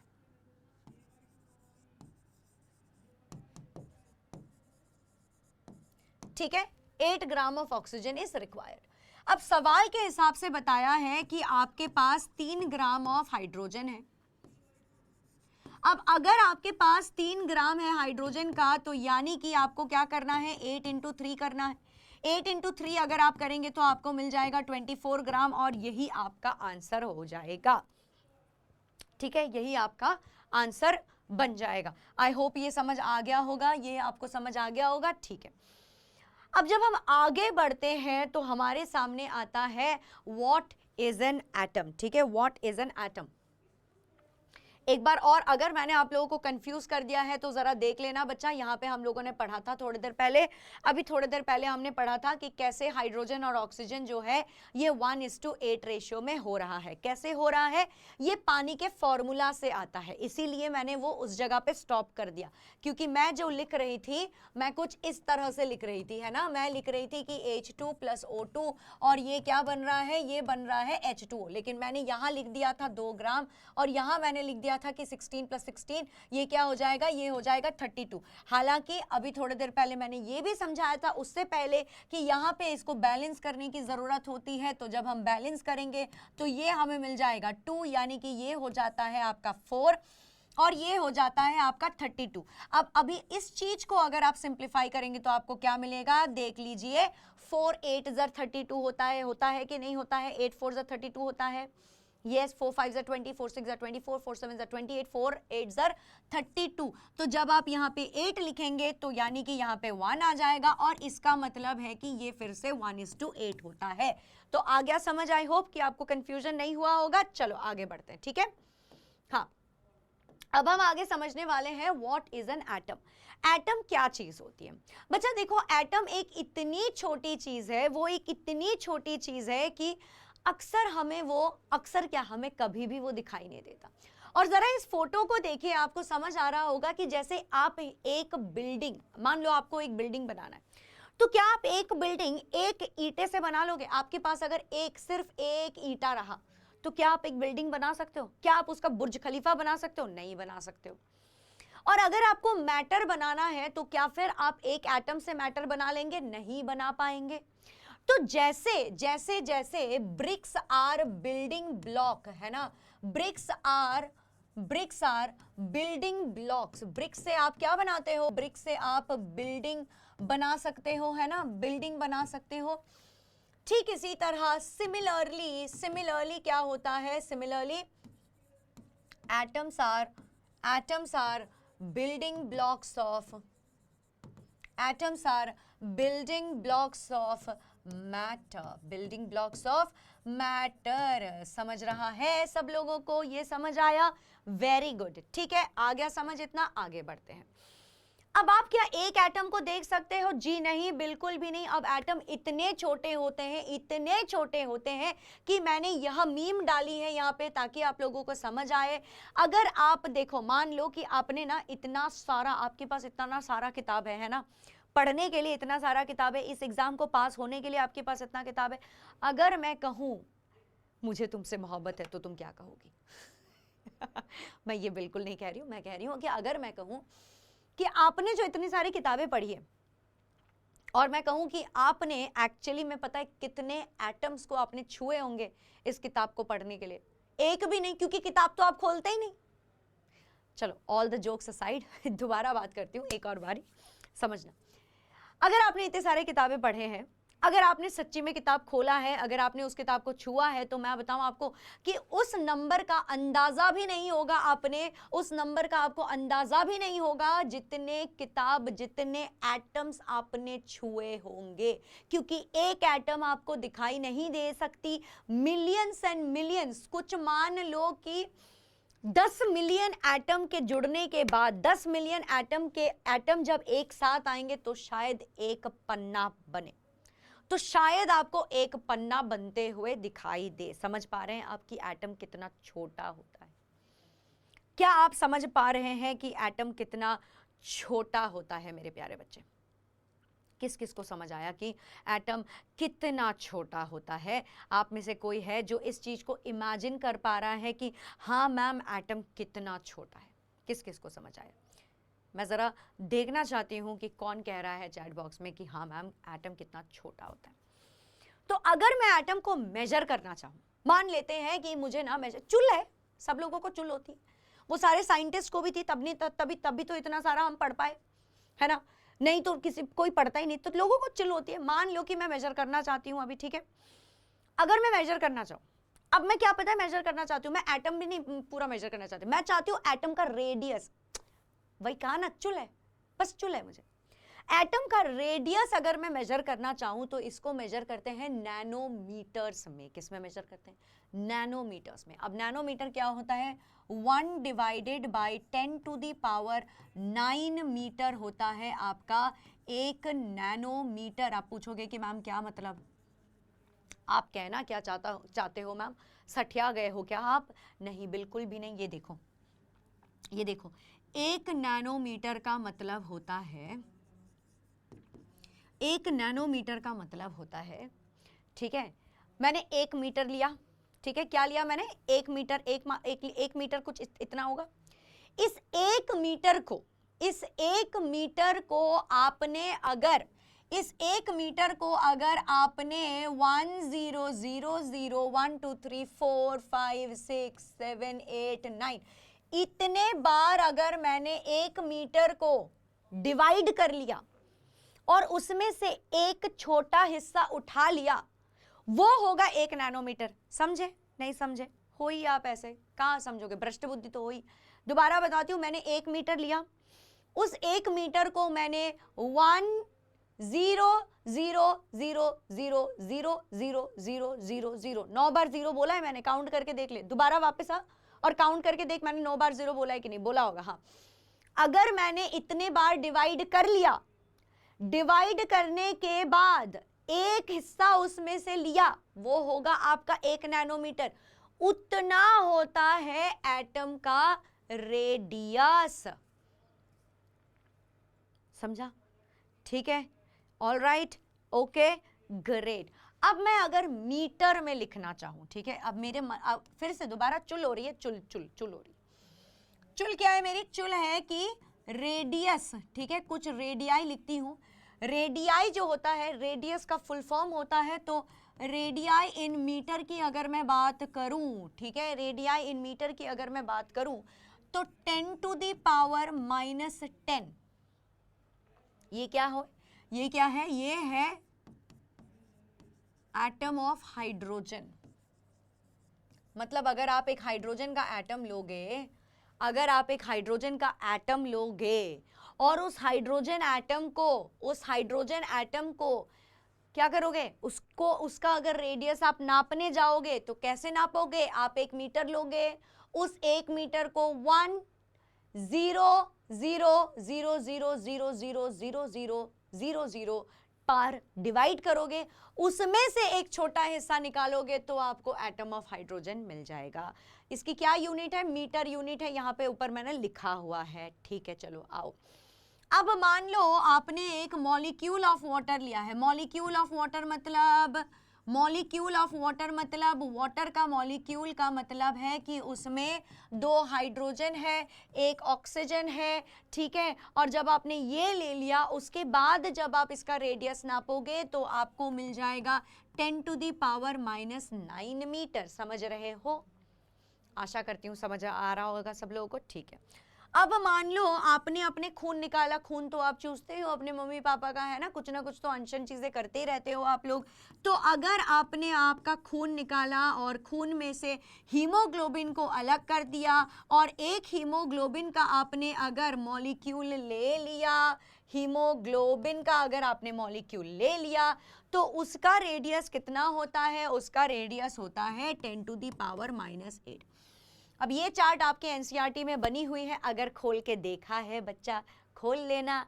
अगर मैंने थोड़ा सा भी क्यूरियोसिटी जगाया है तो एक बार ये क्लास के ख़त्म होने के बाद खोल के देख लेना। आपका ये पेज नंबर पता है कौन सा होगा? इसका पेज नंबर होएगा कुछ, हाँ, पेज नंबर शायद इसका था 32 या 33, मेरे को याद नहीं है बहुत अच्छे से, लेकिन पेज नंबर 32 या 33 में आपको इसका एक जो है चार्ट मिल जाएगा, तो ये जरा देख लेना। ठीक है, अब जरा देखो क्या होता है। आगे बढ़ते हैं जब हम, तो हमें पता चलता है कि धीरे धीरे क्या होता रहा कि एलिमेंट्स बढ़ते गए। अब आज के दिन पे अगर आप पीरियोडिक टेबल को कभी देखा है, एक अतरंगी कलर वाला एक टेबल मिलता है केमिस्ट्री में, जो हर एक केमिस्ट्री टीचर को पता होता है। उस अतरंगी पीरियोडिक टेबल को अगर आप देखोगे तो उसमें आज के दिन में 118 एलिमेंट है। सबसे लास्ट वाला जो एलिमेंट है उसका नाम है ऑर्गेनेसन, ठीक है। और सबसे पहला जो एलिमेंट है वो है हाइड्रोजन, दूसरा एलिमेंट कौन है? हीलियम है। तीसरा एलिमेंट कौन है? लिथियम है। चौथा एलिमेंट कौन है आपका? चौथा एलिमेंट है आपका बेरिलियम। उसके बाद आता है boron, carbon, nitrogen, oxygen, fluorine.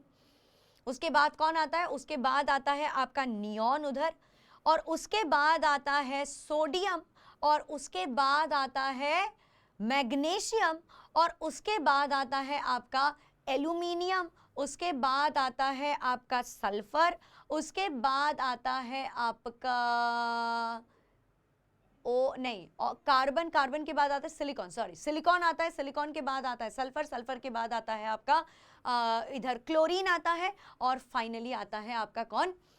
Argon. ठीक है, तो ये कुछ एलिमेंट्स है। चलो मैं अभी दिखाऊंगी भी अभी थोड़ी देर में। ठीक है, तो बहुत सारे एलिमेंट्स आ गए, जैसे कि मैंने अभी बताया 118 एलिमेंट्स आ गए। तो 118 एलिमेंट, सबका नाम किसी को याद नहीं होता, आप ही को याद नहीं है। और अभी जब मैं बोल रही थी तब भी मुझे थोड़ी सी कंफ्यूजन हुई, मैं थोड़ी सी हड़बड़ाई। Exactly, being a chemistry teacher, मैं इतने दिनों से केमिस्ट्री पढ़ा रही हूँ, फिर भी थोड़ी सी हड़बड़ी हो गई, थोड़ा सा सोचना पड़ा, वो पीरियोडिक टेबल मुझे इमेजिन करना पड़ा। Exactly my point. तो जब ये किसी को याद करना होता है, धीरे धीरे हो जाएगा, आपको भी हो जाता है, मुझे भी याद है, मैं पूरा पीरियोडिक टेबल अभी बना के दिखा सकती हूँ आपको। ठीक है, not to test myself, but अगर आप चाहो कि मैं आपको बना के दिखाऊं, तो ये देखो मैं आपको ऐसे इस तरह से बना के दिखा सकती हूँ।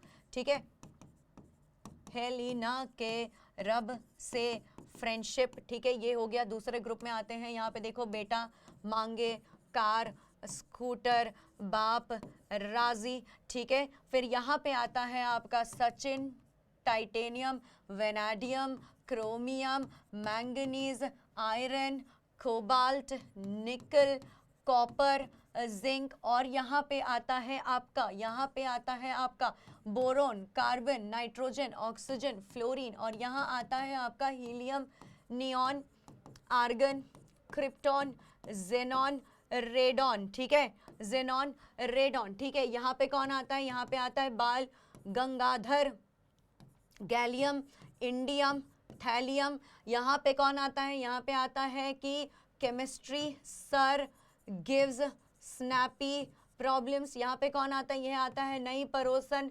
ऐश्वर्या से भी ब्यूटीफुल। यहाँ पे आता है OS से टेपो। यहाँ पे आता है फ्लोरीन, क्लोरीन, ब्रोमीन, आयोडीन। ठीक है, और यहाँ पे आता है एस्टेटिन। ठीक है, यहाँ पे फिर आता है आपका इट्रियम, यहाँ पे आता है जिंक के बाद कैडमियम। तो मैं पूरा ड्रॉ कर सकती हूँ। कितना टाइम लगा मुझे? ज़्यादा टाइम नहीं लगा, है ना?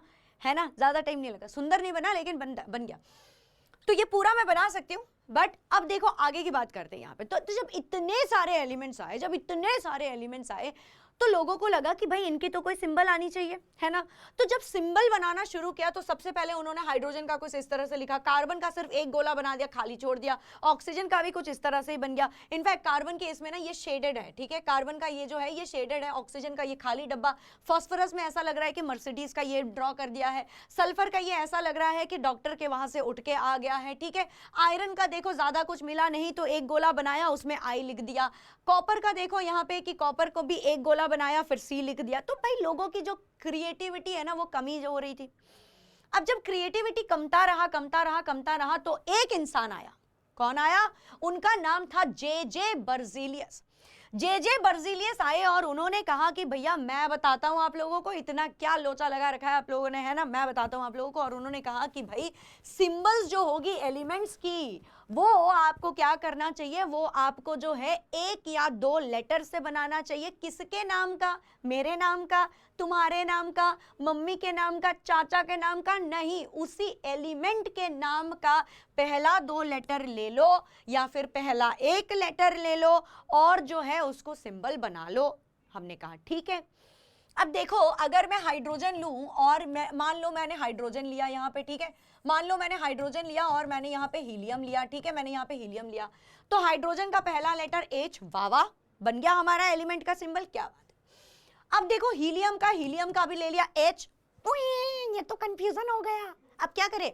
कोई ना यार, दूसरा लेटर ले लेते हैं, हीलियम। क्या बात है, बढ़िया सा बन गया, वेरी नाइस। ठीक है, लेकिन आपको ये भी दिखता है कि मान लो ये आपका है कार्बन, तो कार्बन का क्या ले लिया हमने, पहला लेटर ले लिया carbon, very good very nice, खुश हो गए हम, तो ये है ठीक है। अब हमारे पास आता है कॉपर, लेकिन अगर आप कॉपर का देखोगे सिंबल तो कॉपर का सिंबल होता है Cu। ऐसा क्यों, ऐसा क्यों, जाने क्यों?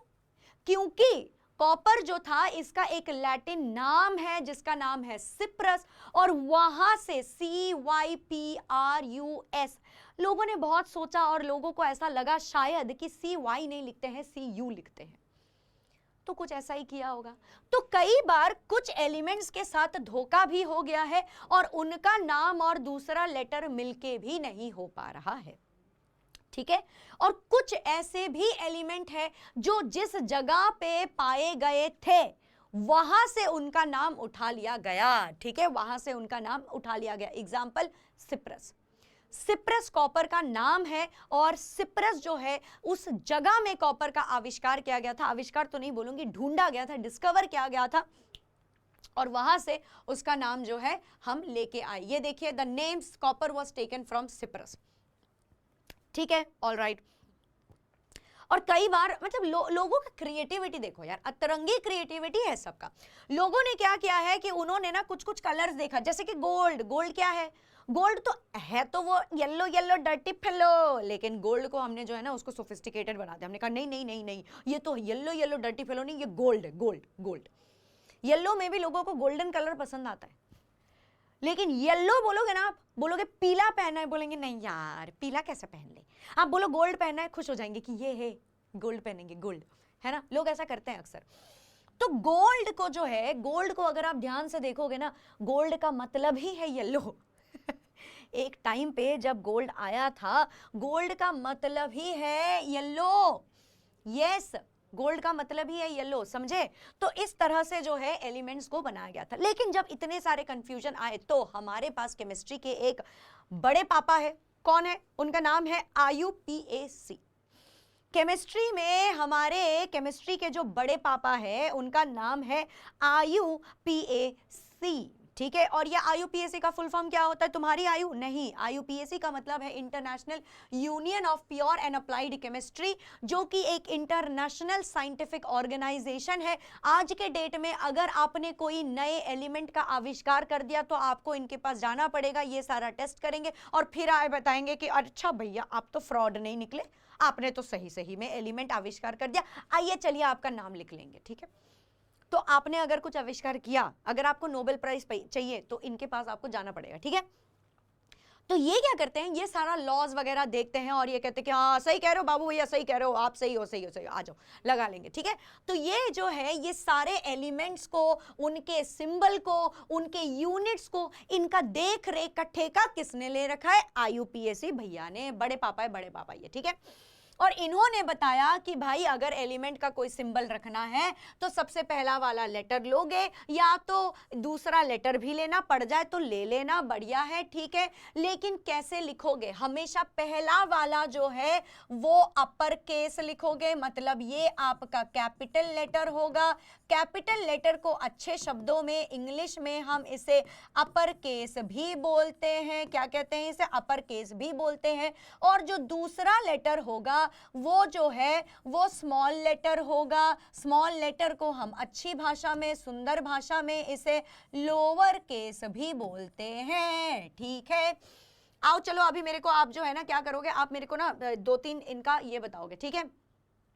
आप मेरे को 2-3 चीजों का नाम बताओगे। वैसे देखो, ये देखो आयरन, आयरन का जो है आई नहीं है, आयरन का है फेरम। फेरम क्यों है, क्योंकि लैटिन शब्द, लैट्रिन नहीं बोला मैंने, लैटिन बोला है, लैटिन एक भाषा होती है, ठीक है। तो फेरम से लिया गया है। सोडियम का देखो Na है, क्यों, क्योंकि नाट्रियम करके एक लैटिन में बोला जाता था।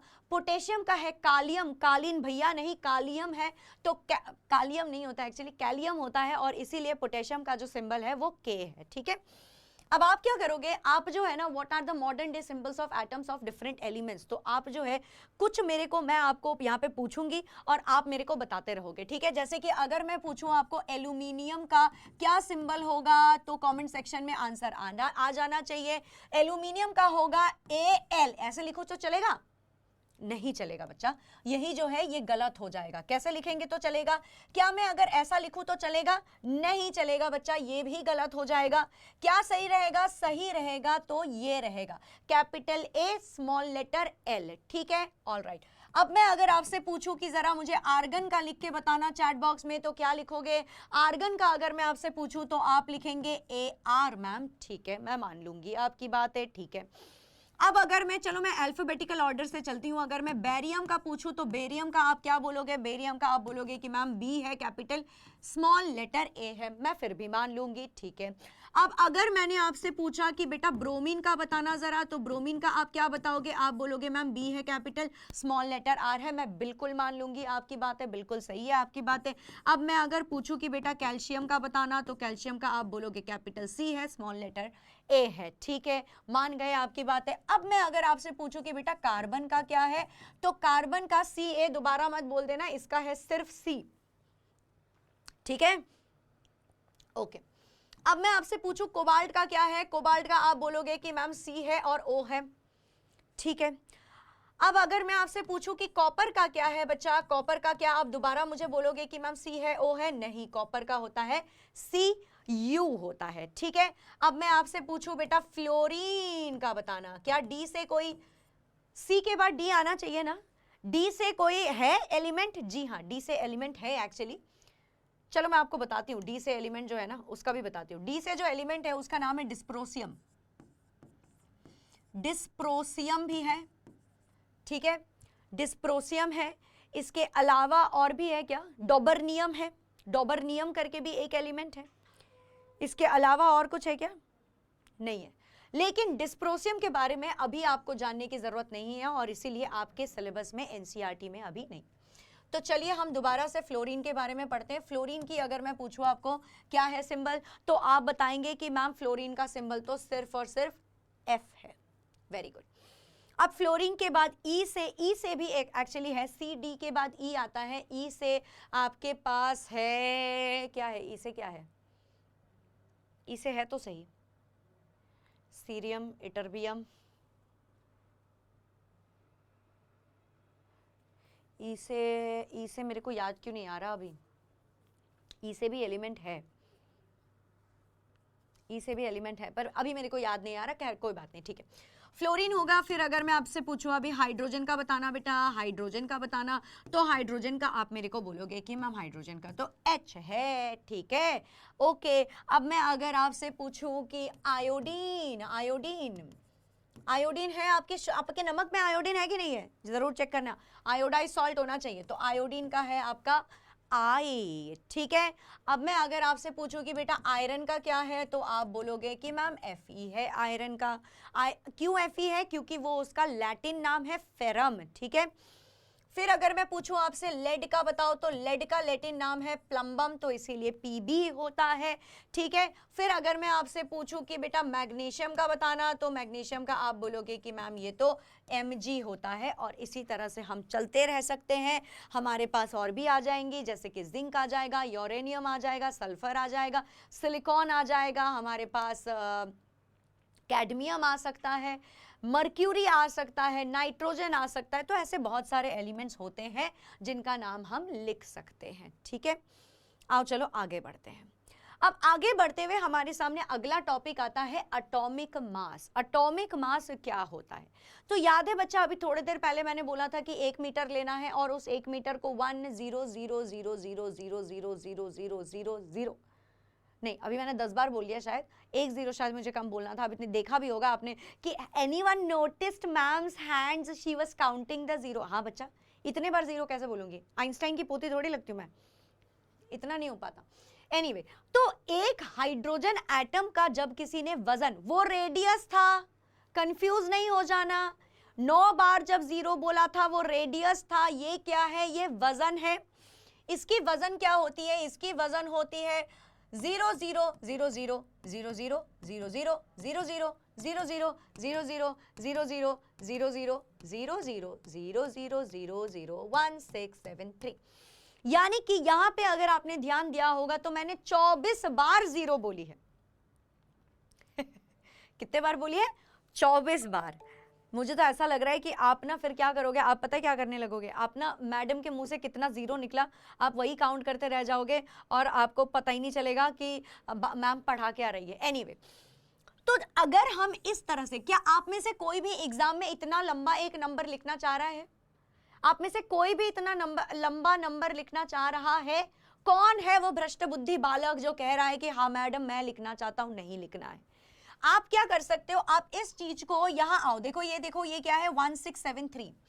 इस 1673 को आप लिख सकते हो 1.673 इंटू 10 टू दी पावर -24, 24 बार जीरो बोला था तो इसीलिए -24 ग्राम, इस तरह से आप इसे लिख सकते हो। तो कौन सा आसान पड़ेगा? यहां आपने क्या लिखा, यहां पे 1 2 3 4 चार लेटर लिखे, फिर एक मल्टीप्लाई किया, फिर 5 6 लिखा और 7 8 लिखा। आपको 8 लेटर लिखने पड़े यहां पे टोटल। यहां पे आपने 24 बार तो जीरो लिखा, उसके बाद आपने फिर और 4 लेटर लिखा, उसके पहले आपने एक डेसिमल लगाया, एक जीरो और लिखा और यहां पे आपने ग्राम भी लिखा। तो आसान चीजें पकड़ा करो ना, है ना, आसान चीजें पकड़नी होती है। अब इसका मतलब ये नहीं कि हम साइंस तो छोड़ देंगे, हम तो आर्ट्स लेंगे वो भी आसान नहीं होता है क्योंकि उसके आगे फिर यूपीएससी पढ़नी होती है, तो कैसे करोगे लाइफ आसान नहीं होती है, लेकिन हमें आसान चीजें चुननी पड़ती है। Smart work is necessary. तो ये थी आपकी एक हाइड्रोजन की वजन। तो भाई इसका मतलब समझ गए होंगे इतना जीरो देके कि ये तो बहुत ही हल्का फुल्का सा है। वेरी गुड, ठीक है, हल्का फुल्का तो जरूर है, लेकिन साइंटिस्ट ने जो है इनिशियली इन्होंने सोचा। अच्छा एक बात बताओ, आप बाजार जाते हो, आप बाजार जाते हो, बाजार में आपने देखा होगा कि सब्जी वाले जो भैया होते हैं वो क्या करते हैं, तराजू लेते हैं, तराजू में एक तरफ वो लोहे की कोई चीज रखते हैं और उसमें जो है आलू डालते रहते। क्या क्या है आजकल, प्याज महंगा चल रहा है आजकल कि आलू महंगा चल रहा है? जो भी हो, आलू प्याज की सब्जी बनती रहनी चाहिए, उसका समय भी आ गया है, सर्दी का मौसम आ गया है, तो आलू भिंडी, आलू जीरा, आलू प्याज, बहुत सारी सब्जियां बनेगी, आलू या प्याज लेके आ जाना, ठीक है। तो जाओ जाके देखो एक बार बाजार में कि तराजू लिया, तराजू में वो लोहे वाली वो रखी, वजन रखा लोहे वाला, और इधर जो है भैया आलू डालते रहे और उन्होंने कहा कि 1 केजी हो गया मैडम, यही लीजिए। ठीक है। तो ये जो मास थी, इसमें आपको वो जो लोहे वाला जो वजन था वो 1 केजी का पता था, आलू आपको नहीं पता था। आपने क्या किया, आपने कंपेयर किया किसके साथ, शर्मा जी के बेटे के साथ। हाँ यस, सभी करते हैं शर्मा जी के बेटे के साथ। तो यहां आपको दिखाई दे रहा होगा कि वो जो नोन था वो वजन 1 केजी का था, और यहां आपके पास क्या था, आलू की आपको नहीं पता थी। जब आपने कंपेयर करा तो फाइनली आपको पता चल गया कि हाँ मुझे 1 केजी आलू मिल गई है।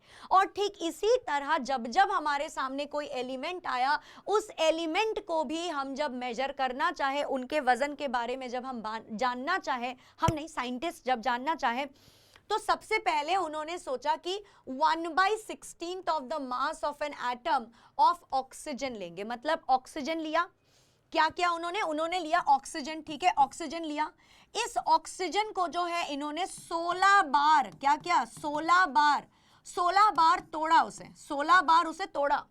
16 बार तोड़ने के बाद इसमें से उन्होंने एक टुकड़ा ले लिया, ठीक है। जब एक टुकड़ा लिया तो इसको हम कैसे लिख सकते हैं, इसको हम 1/16 लिख सकते हैं, यस। तो उन्होंने ये लिया, और इसके लेने के बाद उन्होंने क्यों लिया, वैसे क्यों लिया, आप ये भी सोच सकते हो कि क्यों लिया। उन्होंने इसलिए लिया क्योंकि ऑक्सीजन जो है ज्यादातर एलिमेंट के साथ जुड़ रहा था और कंपाउंड बना पा रहा था, और जो है ऑक्सीजन की एटॉमिक मास के साथ जब इन्होंने कंपेयर किया तो इन्हें पता चला कि इनको ना छोटे छोटे होल नंबर्स मिल रहे थे, इसीलिए लिया। लेकिन ये बहुत दिनों तक चला नहीं, और फाइनली 1961 में एक यूनिवर्सली, मतलब पूरे विश्व ने मान के एक साथ सोचा कि भाई हम ना एटॉमिक मास यूनिट लेंगे, और वो एटॉमिक मास यूनिट था कार्बन 12 आइसोटोप। आइसोटोप पता है आप लोगों को? आइसोटोप का मतलब होता है कि देखो आइसोटोप का क्या मतलब होता है, चलो समझते हैं आइसोटोप के मतलब को। आपके पास मान लो एक एटम है, ये एटम का न्यूक्लियस है और यहाँ पे कुछ आपको प्रोटॉन्स भी मिलेंगे, ठीक है, प्रोटॉन्स भी मिलेंगे और फिर ये होता है एटम का इलेक्ट्रॉन, ठीक है ना, ये होते हैं आपके इलेक्ट्रॉन, ठीक है। तो एटम में आपके पास क्या क्या चीज है, एटम में आपके पास है सबसे पहले प्रोटॉन है आपके पास, फिर आपके पास है न्यूट्रॉन है, ठीक है, और आपके पास इलेक्ट्रॉन भी होते हैं एटम में, ठीक है। और आपको ये पता होगा कि इलेक्ट्रॉन के पास नेगेटिव चार्ज होती है ना। फिर आपको ये पता होगा कि प्रोटॉन के पास आपके पास पॉजिटिव चार्ज होती है और आपको पता होगा कि न्यूट्रॉन के पास सिर्फ और सिर्फ वजन होता है। तो जब कोई एलिमेंट के पास एटॉमिक नंबर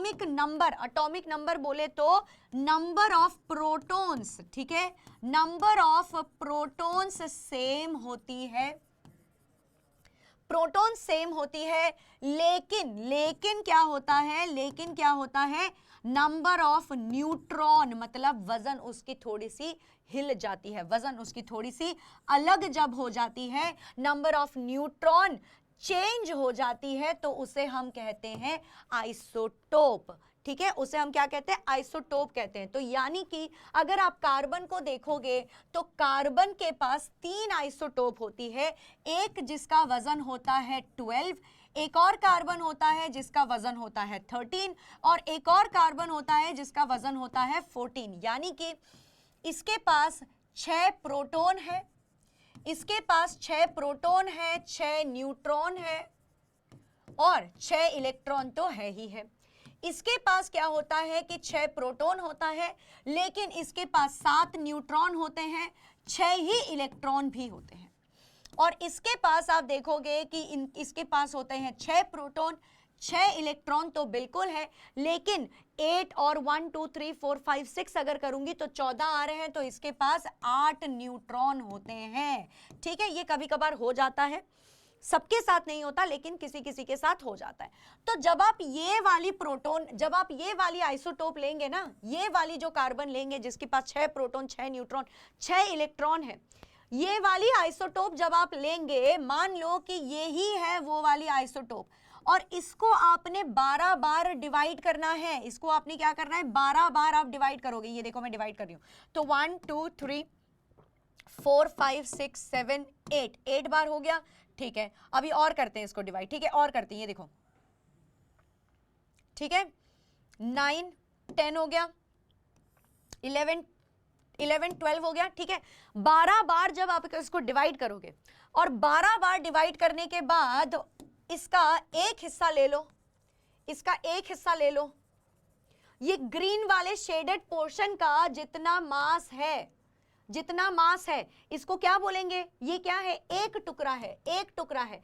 कितने टुकड़े टोटल है, 12 टुकड़े टोटल है। और ये किसका 12 टुकड़ा किया हमने कार्बन 12 आइसोटोप का 12 टुकड़ा किया, और यही होता है हमारा एटॉमिक मास यूनिट। आया समझ बच्चे, एग्जैक्टली। तो यही लिखा गया है यहाँ पे।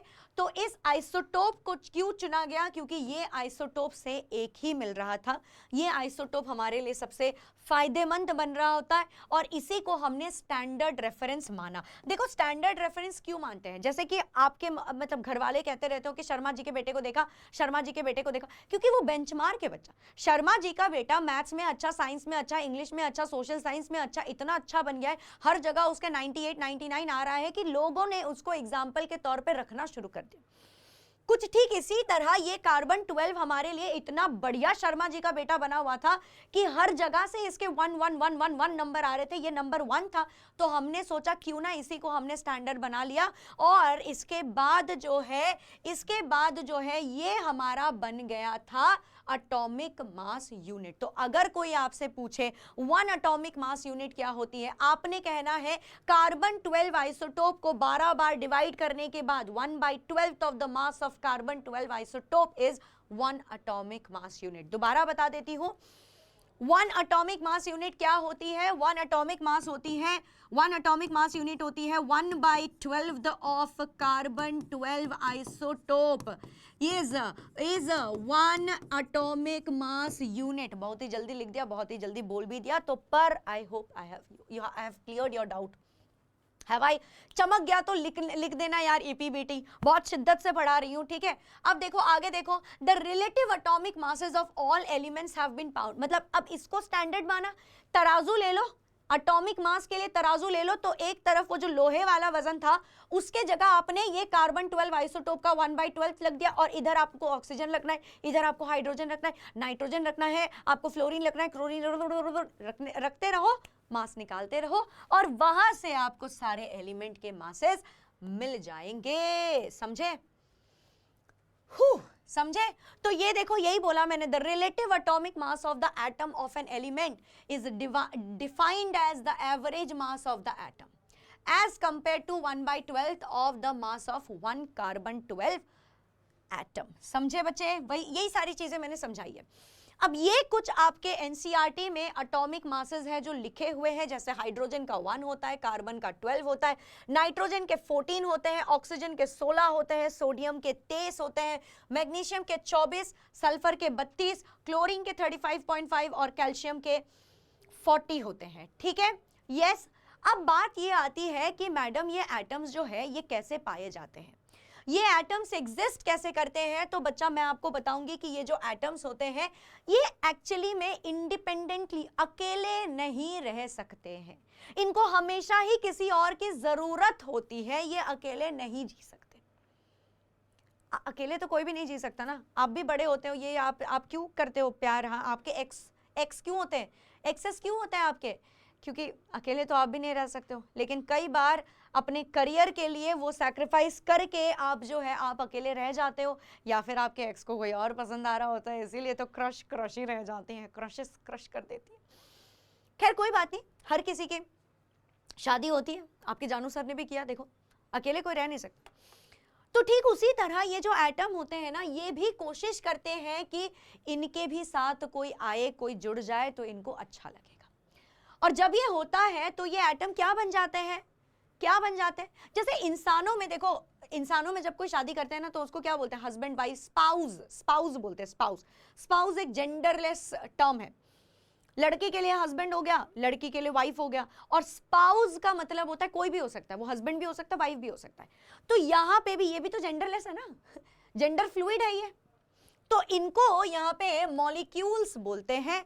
और अगर मॉलिक्यूल्स में कोई चार्ज हो, अगर मॉलिक्यूल्स में कोई चार्ज हो तो इन्हें हम कहते हैं आयोन्स। ठीक है, तो ये मॉलिक्यूल्स या आयोन्स जो होते हैं, जब ये बहुत भारी मात्रा में एक साथ आ जाते हैं तभी जाके वो मैटर जिसे आप पकड़ पा रहे हैं, जिसे आप छू पा रहे हैं, जिसे आप फील कर पा रहे हैं, ये मैटर बनता है। समझे बच्चे?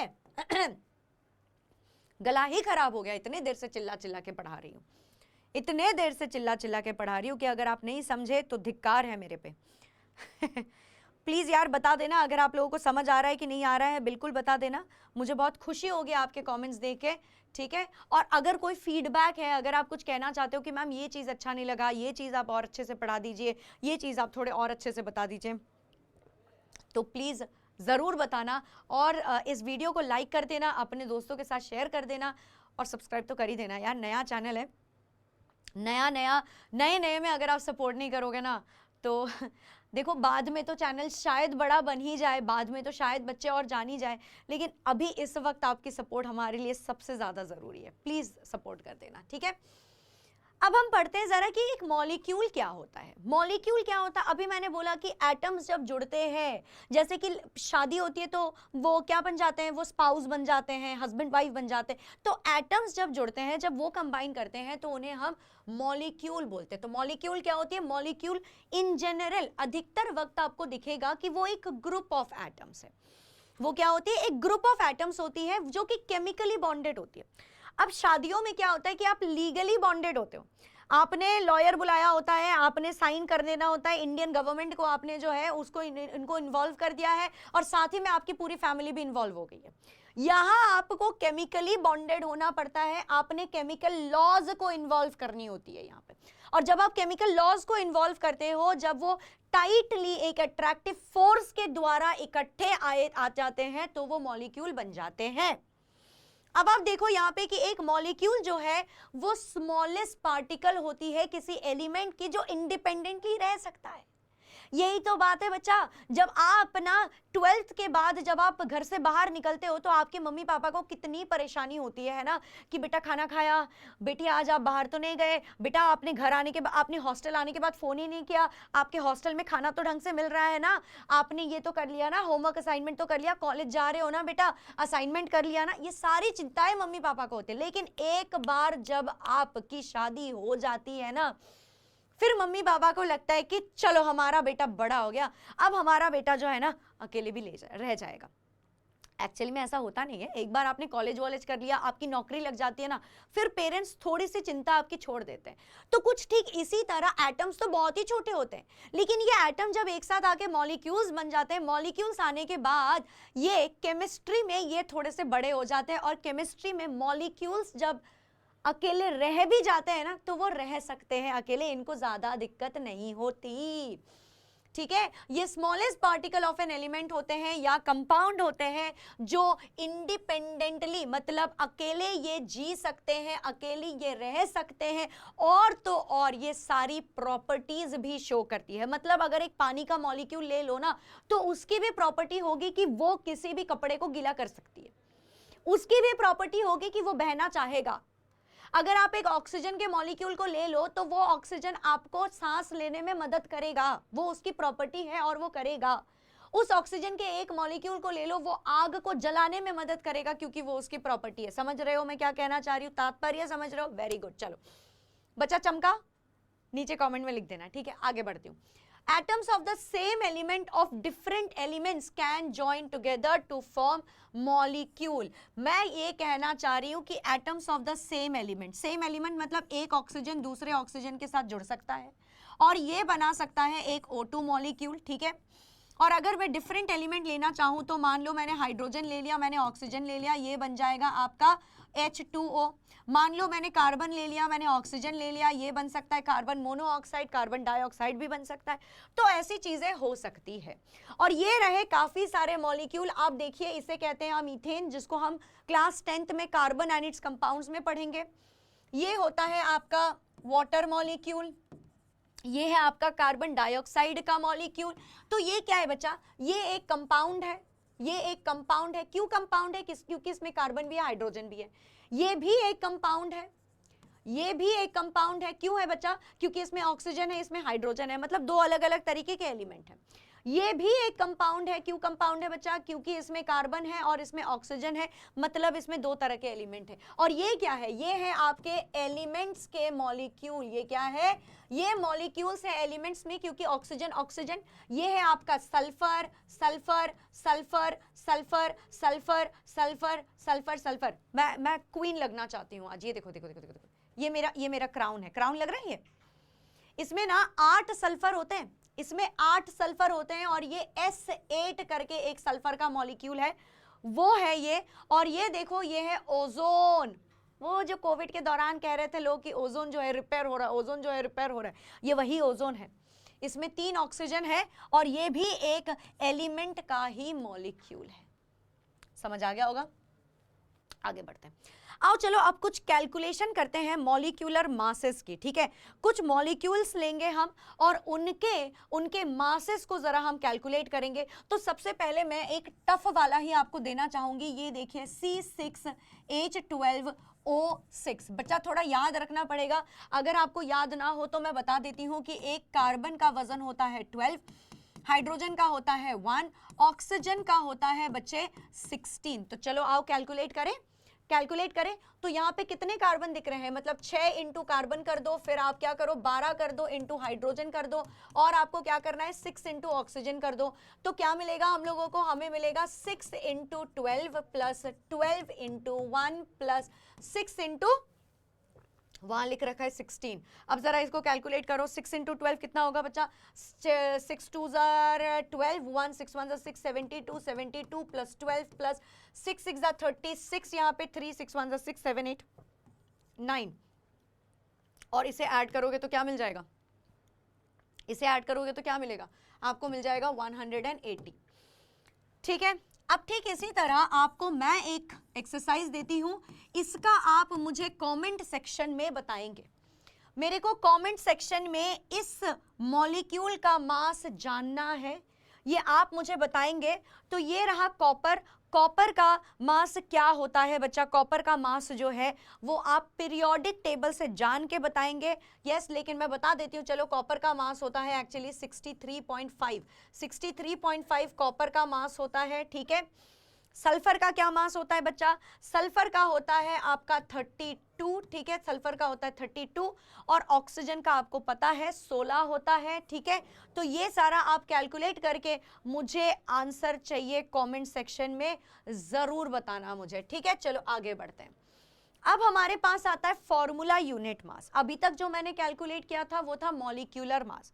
वैसे ध्यान रहे, फॉर्मूला यूनिट मास और मॉलिक्यूलर यूनिट मास में बहुत ज्यादा फर्क नहीं होता है।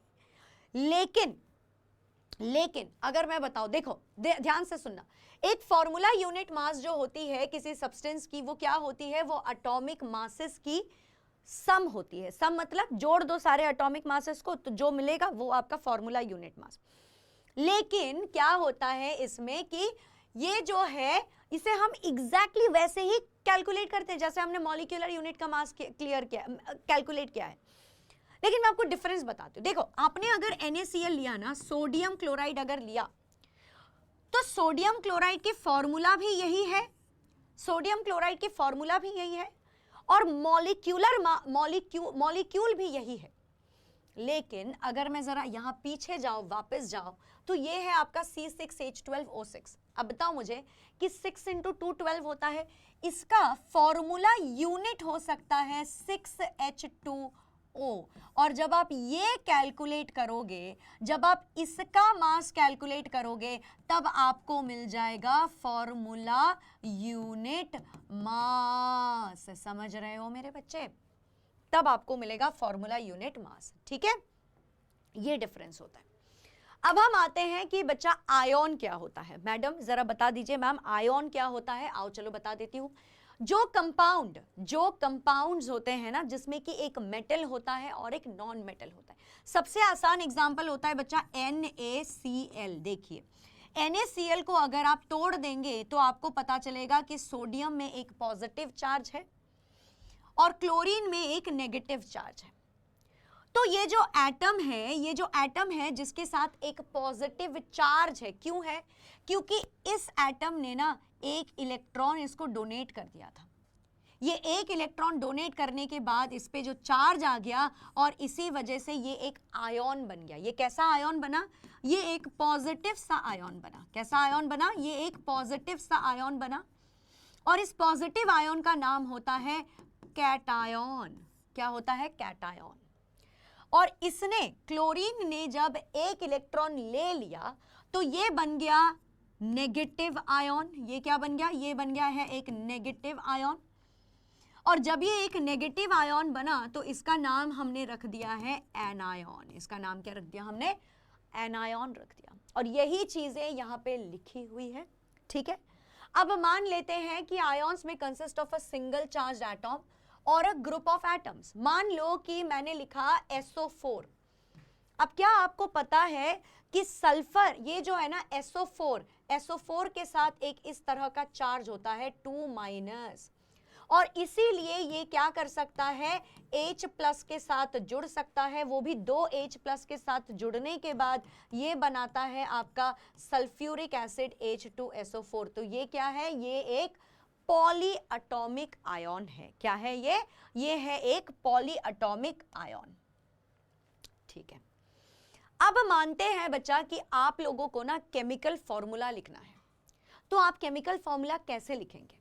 देखो, केमिकल फॉर्मूला आपको जब भी लिखना होता है ना, तो उससे पहले आपको क्या करना होता है? आपको एक चीज समझनी होती है जिसका नाम है वैलेंसी। ठीक है, जिसका नाम है वैलेंसी। आइए चलिए समझते हैं वैलेंसी को। मान लेते हैं आपके पास एक एटम है, ये रहा आपका एटम, ठीक है, ये रहा आपका एटम जिसमें कि न्यूक्लियस और प्रोटॉन है, और ये है आपके इलेक्ट्रॉन्स यहाँ पे, ठीक है। यहाँ पे कौन है? यहाँ पे है आपके ये इलेक्ट्रॉन्स, ठीक है। तो जो ये आखिरी वाली जो शेल होती है ना, ये जो आखिरी वाला जो ये जो लास्ट वाला जो मैंने सर्कल बनाया, इसे हम कहते हैं वैलेंस शेल।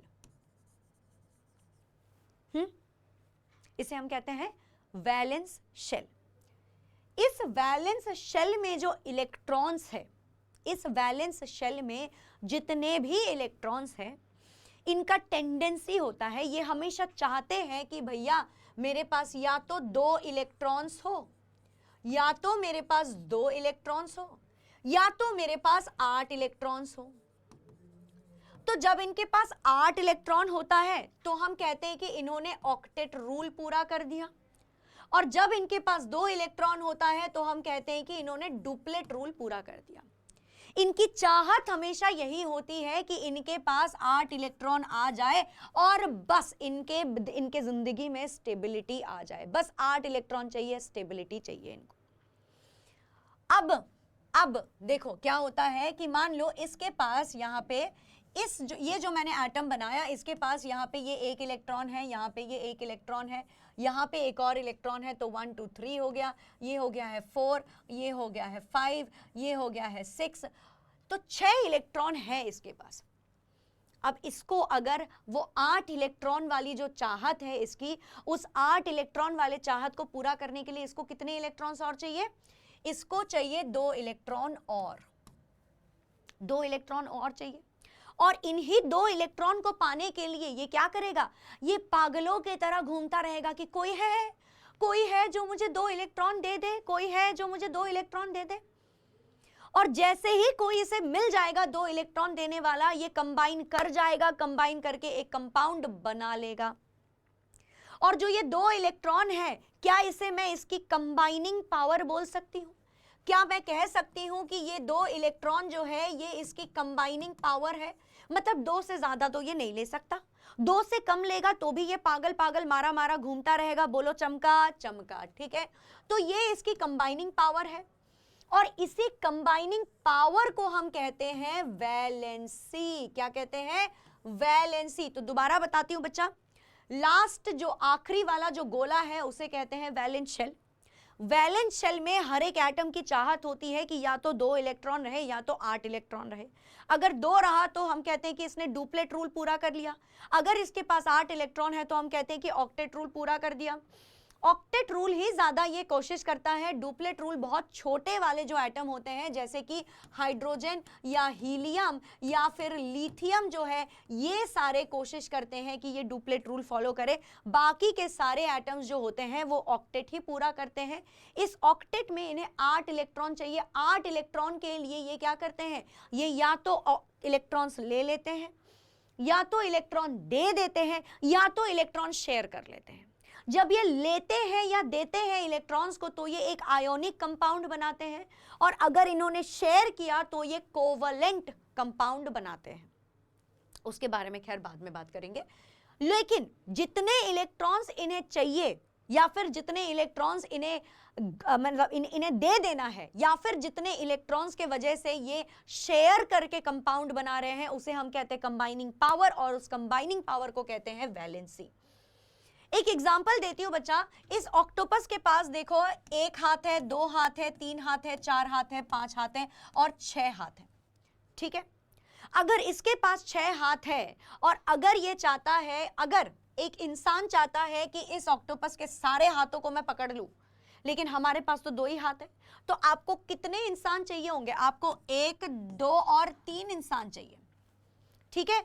तो मैं इसका फॉर्मूला कैसे लिख सकती हूं? क्या मैं इसका फॉर्मूला लिख सकती हूं कि 3 ह्यूमन 1 ऑक्टोपस, 1 ऑक्टोपस में लिख सकती हूं इस तरह से, है ना, लिख सकती हूं। अब पता है क्या होता है कि जब भी आपको फॉर्मूला लिखना होता है तो आपको उसको ना उल्टा कर देना होता है, मतलब इसको आप ऐसे कर देते हैं, इसको आप ऐसे घुमा देते हैं। कैसे घुमाते हैं देखो, आपको चाहिए 3 ह्यूमन 1 ऑक्टोपस। इसका फॉर्मूला आप कैसे लिखोगे? इसका फॉर्मूला आप लिखोगे O3H, क्या लिखोगे आप इसका फॉर्मूला? O3H। क्यों किया आपने ऐसा? क्योंकि आपने ऑक्टोपस को इधर मल्टीप्लाई किया और आपने ह्यूमन को इधर मल्टीप्लाई किया और इस तरह से आप फॉर्मूला लिखते हैं। तो चलिए आइए देखते हैं हम कुछ फॉर्मूलाज को, कोशिश करते हैं। ये है आपके सामने कुछ आयन के फॉर्मूला। तो देखिए इससे हम कोशिश करेंगे लिखने की, ठीक है? इसी चार्ट से हम लिखने की कोशिश करेंगे। आइए देखते हैं कि हम अगर एल्यूमिनियम का लिखना चाहें, एल्यूमिनियम ऑक्साइड, अगर हमें एल्यूमिनियम ऑक्साइड की फॉर्मूला लिखनी है तो हम कैसे लिखेंगे? देखिए एल्यूमिनियम ऑक्साइड की अगर हमें फॉर्मूला लिखनी है, जिसका क्या होता है, ये रहा आपका एल्यूमिनियम, ये रहा आपका ऑक्सीजन। अब देखिए यहाँ पे आपको एल्यूमिनियम दिख रहा है कहीं पे, एल्यूमिनियम ये रहा, दिख गया Al3+, ठीक है?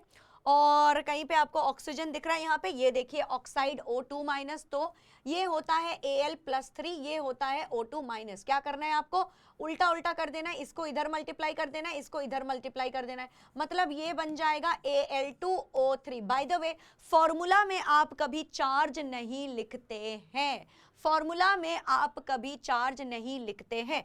आओ चलो कुछ और एग्जांपल करें, ठीक है? मान लो कि आपको जो है ना कैल्शियम कार्बोनेट की अगर आपको लिखनी है, तो अगर आपको लिखना है कैल्शियम कार्बोनेट का फॉर्मूला तो कैसे लिखेंगे आप? आइए देखते हैं यहाँ पे कैसे लिखना होता है कैल्शियम का। ये देखिए कैल्शियम का है यहाँ पे Ca2+, ठीक है, Ca2+, और ये रहा आपका कार्बोनेट CO3 2-। आइए देखें कैसे लिखना है।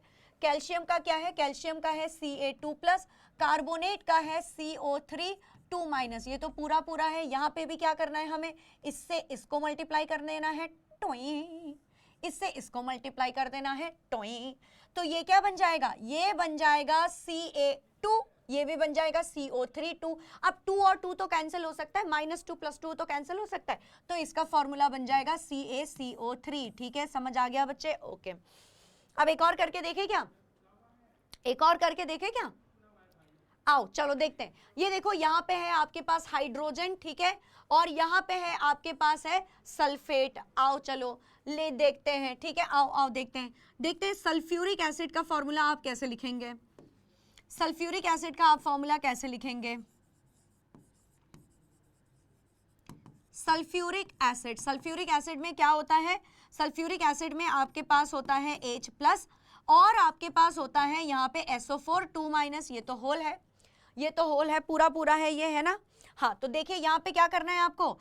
H के साथ इसके साथ आपने ये मल्टीप्लाई कर देना है और इसके साथ आपने ये मल्टीप्लाई कर देना है, तो क्या बन जाएगा? आपको मिल जाएगा H2SO4, है ना? मिल गया आपको। तो इसी तरह से आप प्रैक्टिस करते रहे।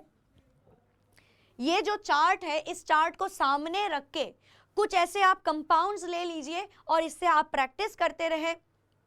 माँ कसम एग्जाम में अगर 100% नहीं आए ना केमिस्ट्री में, तो फिर आके मेरा नाम चेंज कर देना और रख देना डोरेमोन, ठीक है? अब मैं लास्ट जाते जाते, हमारा सेशन ओवर होने वाला है, लास्ट जाते जाते मैं आपको बता दूं कि क्लास 11th में आप एक कॉन्सेप्ट पढ़ेंगे जिसका नाम है मोल कॉन्सेप्ट। अब देखो, अभी हमने क्लास में पढ़ लिया कि एटम्स बहुत सारे होते हैं, बहुत छोटे होते हैं। तो क्या मैं ये बता सकती हूँ कि भैया नहीं कि अरे सर केमिस्ट्री सर आप मुझे 1 दर्जन जो है कैल्शियम का एटम दे दीजिए। कैसे लाएगा कोई 1 दर्जन? नहीं ला सकता। लेकिन अगर मैं आपसे बोलूं कि 1 दर्जन केला दे दीजिए, 1 दर्जन अंडा दे दीजिए, आप दे पाएंगे? बिल्कुल सही बात। तो जब मैं बोलती हूँ 1 दर्जन, 1 डजन, जब मैं बोलती हूँ, आपके दिमाग में तुरंत आ जाता है कि हाँ मैडम जो है 12 अंडे की बात कर रही होगी। अगर मैंने बोला 1 दर्जन अंडा तो 12 अंडा।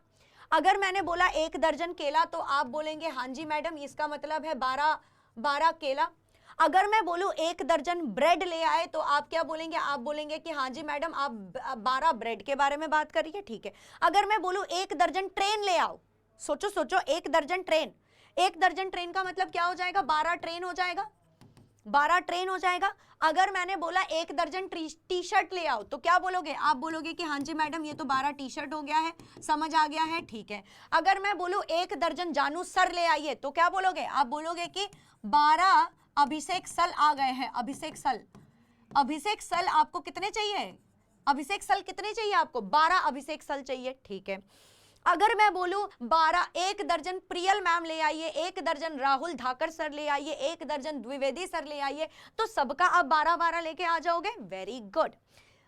अब एटम के केस में एटम इतना छोटा है, इतना छोटा है, इतना छोटा है कि आप सिर्फ 1 दर्जन नहीं बोल सकते हैं, आप बोलते हैं 1 मोल। क्या बोलते हैं? आप बोलते हैं 1 मोल। क्या बोलते हो? अनमोल नहीं, आप कहते हैं 1 मोल। 1 मोल बोलते हैं। और इस 1 मोल का मतलब होता है पता है कितना? देखो बच्चा, 1 दर्जन 12 अंडा, 12 केला, 12 bread, 12 train, 12 T shirt, 12 Priyal ma'am, 12 Abhishek sir, 12 Dhakar sir, 12 Rahul Dwivedi sir, 12 Nobita ma'am भी। ठीक है। अगर मैं बोलूं 1 मोल, 1 मोल का मतलब होता है 6.023 इंटू 10 टू दी पावर 23। कुछ भी हो सकता है। अगर मैं बोलूं 1 मोल अंडा तो बोलोगे 6.023 इंटू 10 टू दी पावर 23 अंडा। अगर मैं बोलूं बेटा 1 मोल ब्रेड ले आना तो आप बोलोगे हाँ जी मैडम हम 6.023 into 10 to the power 23 bread ले आएंगे। अगर मैंने बोला मुझे 1 मोल अभिषेक सर चाहिए तो आप बोलोगे कि 6.023 into 10 to the power 23 Abhishek sir ले आएंगे। अगर मैंने बोला कि एक बंदर 1 मोल केला खा रहा है तो इसका मतलब है कि इस वानर ने इतने सारे केले ले लिए। मतलब कितने केले हैं इसमें?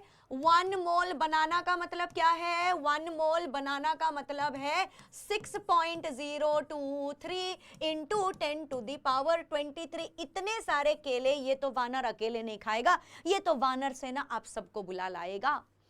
और इसी चीज के साथ मैं आज का सेशन यहाँ पे खत्म करती हूँ, क्योंकि ये मोल कॉन्सेप्ट अगर आपने इतना समझ लिया तो आपका क्लास 10th क्लास 11th बहुत आसान जाने वाला है। इसे अगर आपने समझ लिया है मोल कॉन्सेप्ट तो वानर सेना आपका हनुमान अलविदा कहता है। मिलते हैं अगले क्लास में। Tata bye bye, lots of love, I will see you all soon. Thank you so much, thank you so much यहाँ आने के लिए। इस सेशन को लाइक कर देना, शेयर कर देना अपने दोस्तों के साथ और सब्सक्राइब तो जरूर कर देना। अगली बार जरूर मिलेंगे। Tata bye bye, till then study well, take care and bye bye.